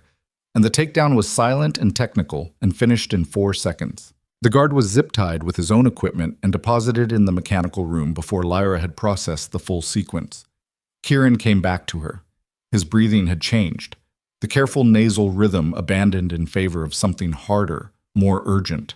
The side of his shirt was darker than it had been downstairs. The movement had cost him. She didn't say anything. He didn't want her to. 1 guard accounted for. 1 more between them and Helene's location, plus whatever was in the main suite. The corridor bent left at a junction, and the second guard was at the corner, facing the wrong direction. Looking toward the elevator bank rather than the mechanical corridor, his attention weighted toward the most likely threat vector, which was exactly the kind of mistake that Roman, with 4 years of Kieran's tactical methodology in his head, would have anticipated and corrected if he'd been running the floor personally. Roman was in the suite. Lyra took the second guard. Not with Kieran's speed or his technical precision, she didn't have those. She came from his blind side with the specific calculated aggression of someone who understood that hesitation was more dangerous than imperfect technique, and she used the guard's own momentum as he startled and turned, and the wall helped, and he went down hard and stayed down. Her hands were shaking again when she stepped back. Adrenaline, not fear. She was beginning to understand the difference. Kieran looked at her with the expression she'd first seen in the sub-basement shooting range. Not surprise, exactly. The recalibrated assessment of someone updating their model. The door at the corridor's end had light beneath it. And sound. Voices. Low. The specific murmur of men who believe they're in control of a situation. She put her hand on the door handle. Kieran put his hand over hers, not stopping her, just present. A half-second of contact. Then he stepped back and to the right of the door frame, and she understood. She took the left, he took the right, and she opened the door. The room was large, harbor-facing, exactly as described. 1 entire wall of glass overlooking the Blackwater 12 stories below. The rain on the outside turning the harbor lights into smeared impressionist streaks of yellow and white. A conference table running the length of the room's center. A bar cart in the corner with 1 glass used. And at the far end of the table, in a chair that had been turned to face the glass wall, Helene. Hands zip-tied to the chair arms, a cut above her left eyebrow, dried blood tracking down to her jaw. She was conscious. Her glasses were gone, and her eyes, when they found Lyra, were the eyes of a woman who had decided somewhere in the last several hours to be exactly as afraid as the situation warranted and not 1 degree more. Standing beside her, Roman, and at the glass wall, hands clasped behind his back, looking at the harbor, Victor Serrano. He turned when the door opened. He was shorter than she'd expected, and older, mid-60s, white-haired, with the soft, pampered look of a man who had spent decades having other people absorb the physical consequences of his decisions. But his eyes were wrong for the rest of him. Flat and patient and ancient in the specific way of a person who had watched a very large number of things end. "Kieran," he said. The name came out almost warmly, like a word he'd been saving. "I wondered if you'd come yourself or send someone." "I don't send people to my mistakes," Kieran said. "No. That's always been your problem." Serrano's eyes moved to Lyra. "And you brought the girl, which means you no longer have the documents, since you would never bring her into this building if she was still carrying them." "The documents are in federal custody," Kieran said. "It's done, Victor. The warrant is processing right now." Something moved across Serrano's face, not fear, something more complex. The expression of a man recalculating from a position he'd held as certain and finding the numbers no longer worked. He was quiet for 3 full seconds. "Then why are you here?" he said. Kieran looked at Helene. Serrano followed his gaze. Something shifted in his expression. A recalibration, from negotiation to something else. "She's leverage that no longer has a target. She's a 63-year-old woman who has nothing to do with any of this. She works for you. She keeps my house. She makes food and manages the staff, and in 11 years has never touched a weapon or made a decision that affected anything outside the domestic operation of that building." Kieran's voice was very quiet and very steady. "She is not part of this, Victor. Let her go." "You're not in a position—" "I'm in every position." Kieran stepped fully into the room. "You have nothing left. The documents are gone. Your warehouse is being raided as we have this conversation. Your financial networks are in a federal file that was compiled by a man you had killed 4 years ago and couldn't find no matter how long you looked." He stopped 5 meters from Serrano. "You have one play left, and we both know what it is. And we both know what it costs you to make it." Serrano looked at him for a long moment. Then he looked at Roman. Roman had been still since they entered, positioned beside Helene with the careful neutrality of a man trying to read the geometry before committing to a direction. He was looking at Kieran with an expression that was stripped of all its defensive layers, simply grief. The specific grief of a man who spent a long time telling himself a story about why his choices were reasonable and has just run out of story. "Roman," Kieran said. Roman's jaw worked. "How long?" Kieran said. 6 years? The words came out with the exhausted flatness of a confession that has been rehearsed so many times in private that the actual delivery feels anticlimactic. "Serrano approached me 6 years ago. I was—" He stopped. "It doesn't matter what I was. It matters to me. Gambling debts." Roman said it to the floor. "Not mine. My brother. He was into Serrano's people for an amount I couldn't cover any other way. Serrano said one favor. Just one." He looked up then, and his eyes were ruined in the way of a man who has been living at an angle to his own conscience for so long that the strain has become structural. "There was no just one." "Marcus," Lyra said. Roman looked at her.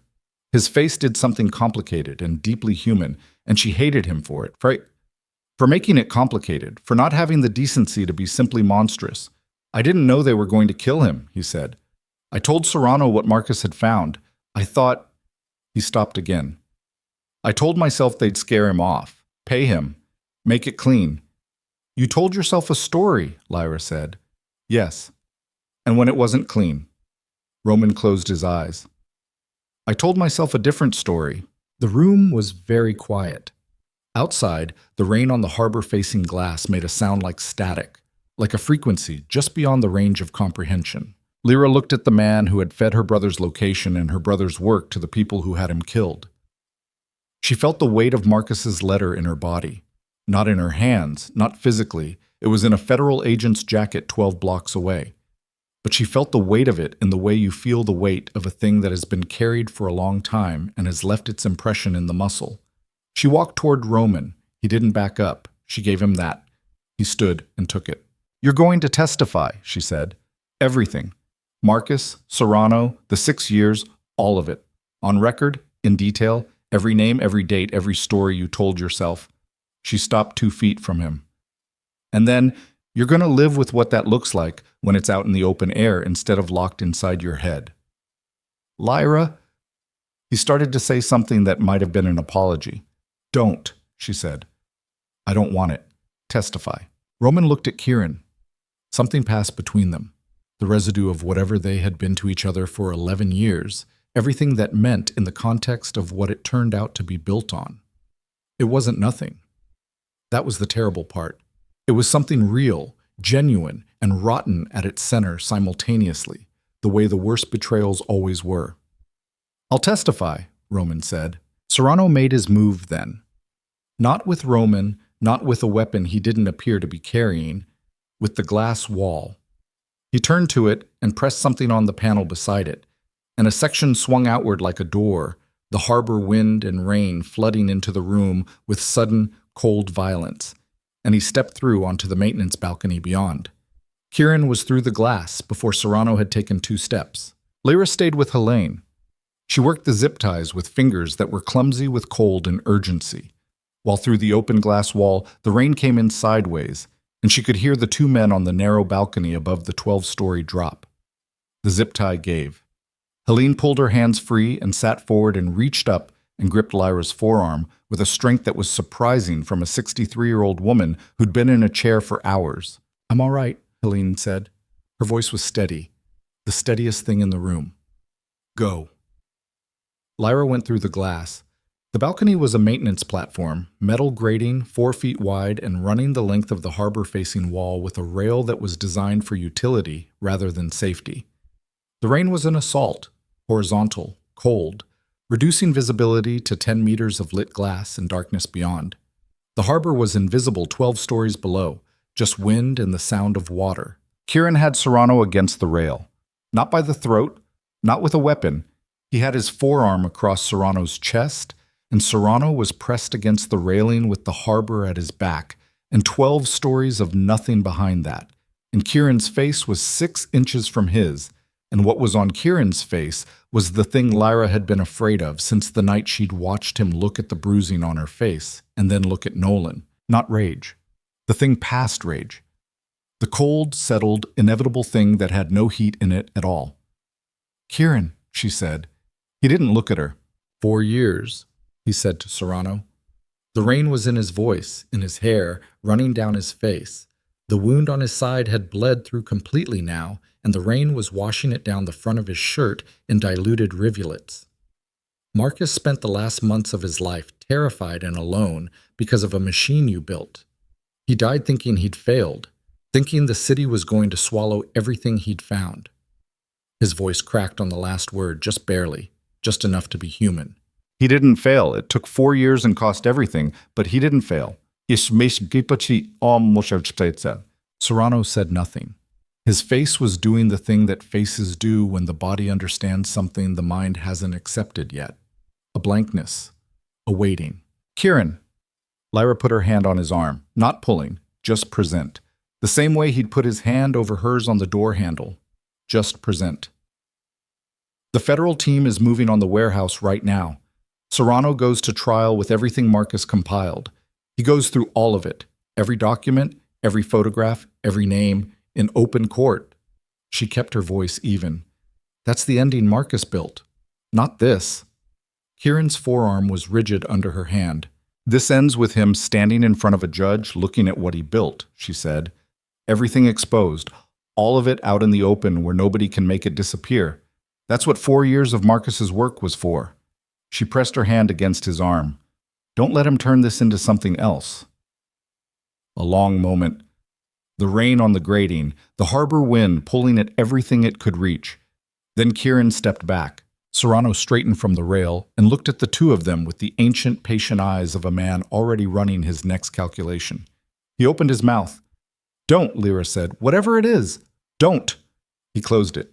They brought him back inside through the glass wall, and Roman was sitting at the conference table with his hands flat on the surface and his eyes on nothing in particular. and Helene was standing by the door with her arms crossed and her chin level, and the room held all of it.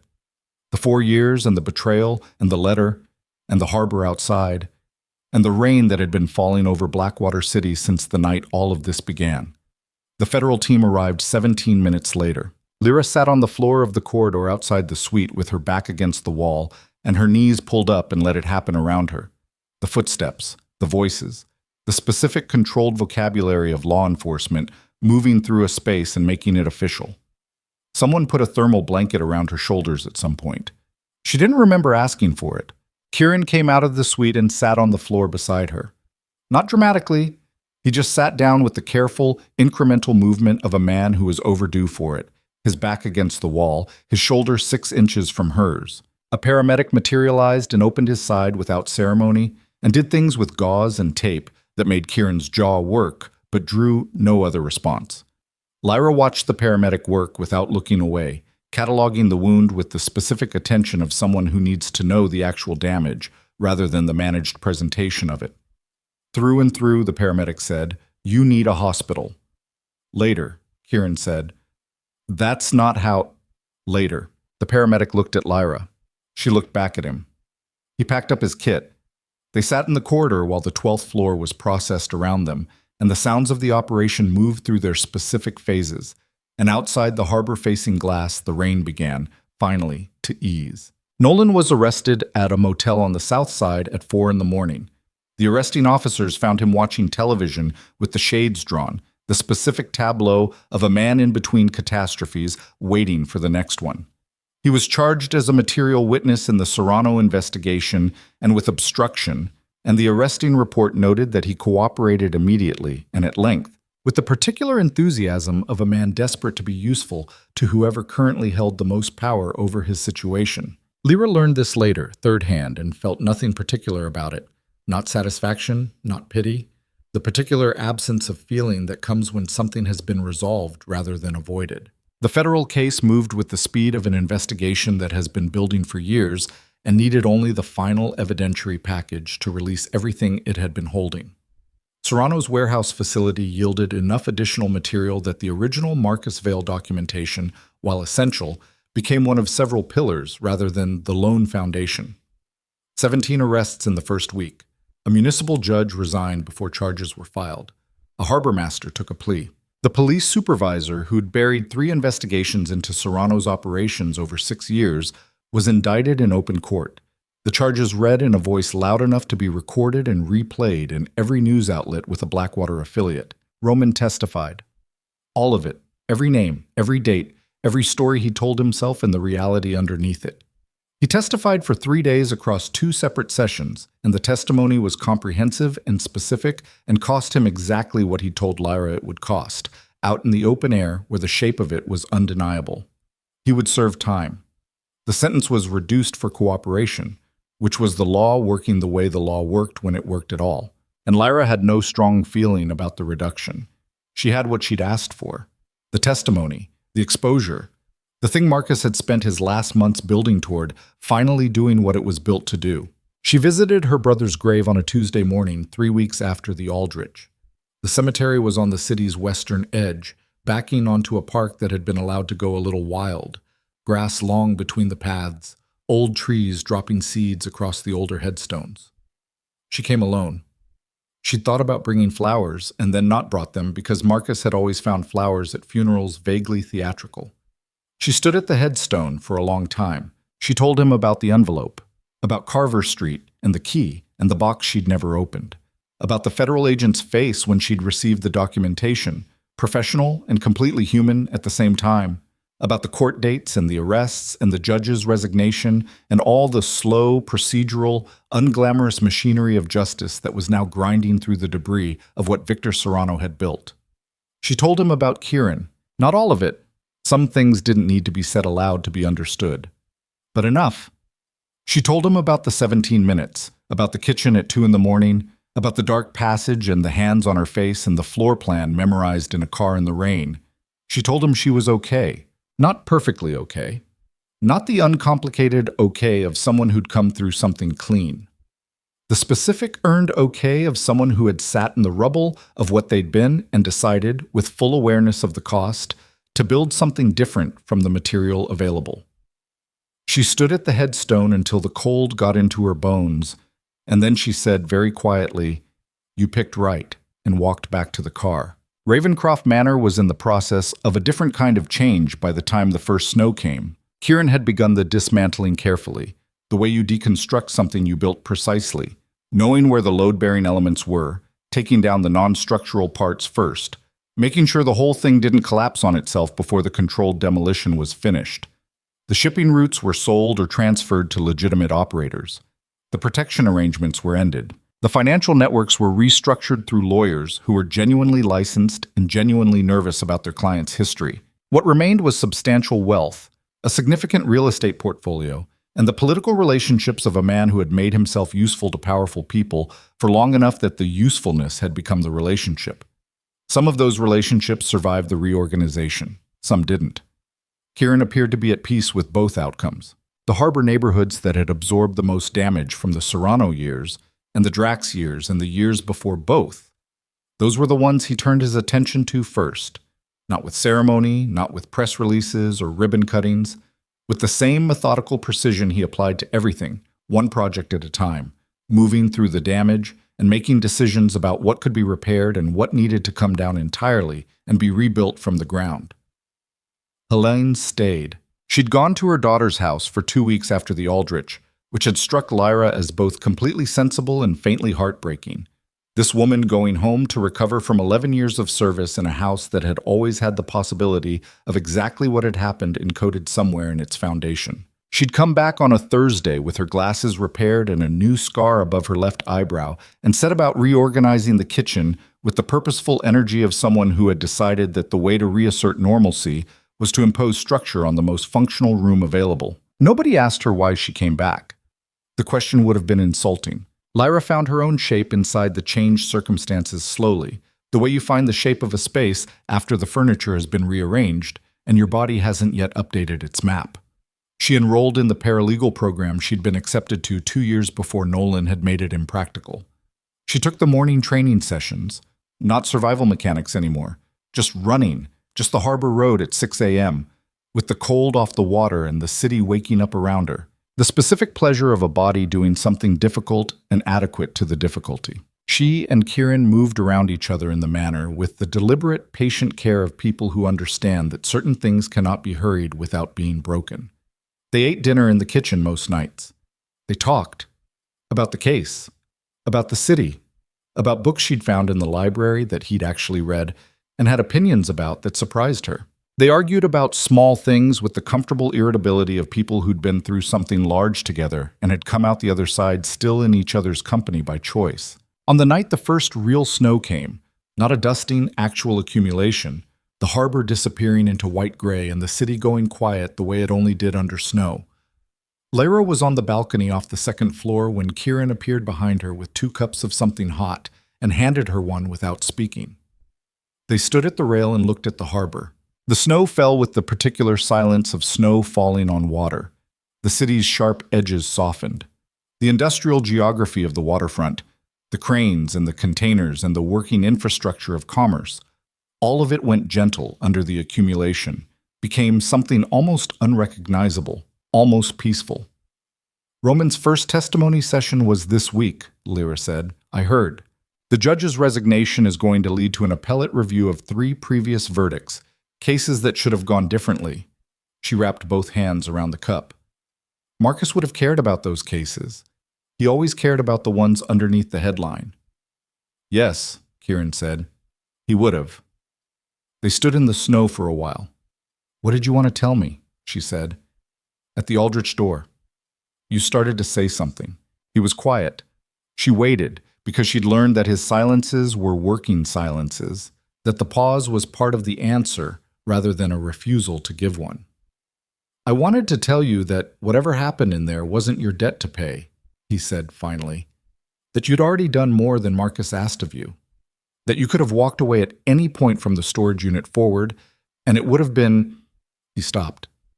I was going to tell you that you could leave and it would be all right, but you didn't say it. No. Why not? He turned to look at her. The snow was in his hair, on the shoulders of his coat, and in the reflected harbor light, his face was doing the thing it did now sometimes. Openly, without the vault, without the architecture of control that had taken years to build and weeks of accumulated damage to bring down. Just his face, unmanaged, looking at her. Because I didn't mean it, he said.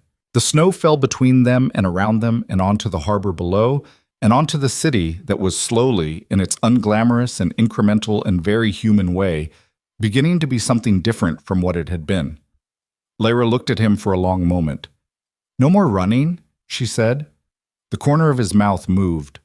The real one, the full one, the one she'd been cataloging since the kitchen at 2 a.m. when she'd first understood that it existed. "No more running," he said. She took his hand at the railing. Not carefully, not tentatively. "The way you take something you've decided to keep." He held it. Below them, the harbor disappeared into white. The snow kept falling over the sleeping city, over the empty cranes and the quiet docks, and the neighborhoods beginning their slow reconstruction, over a cemetery on the western edge where a headstone stood in the cold without flowers, because the person it marked had always found flowers theatrical, over courtrooms that would spend the next 2 years processing everything a dead man had spent his last months carefully building toward, over every street and every corner and every specific geography of Blackwater City where something had happened that could not be undone. It covered all of it equally, the damage and the repair, the loss and whatever was being built in the space the loss had made. The snow fell and the city breathed, and the two people on the balcony stood in it together without needing to say what they both already understood. Some things were finished, some things were just beginning. And for the first time in longer than either of them could accurately measure, the difference between those two categories felt like something worth staying present for. The night held them quietly.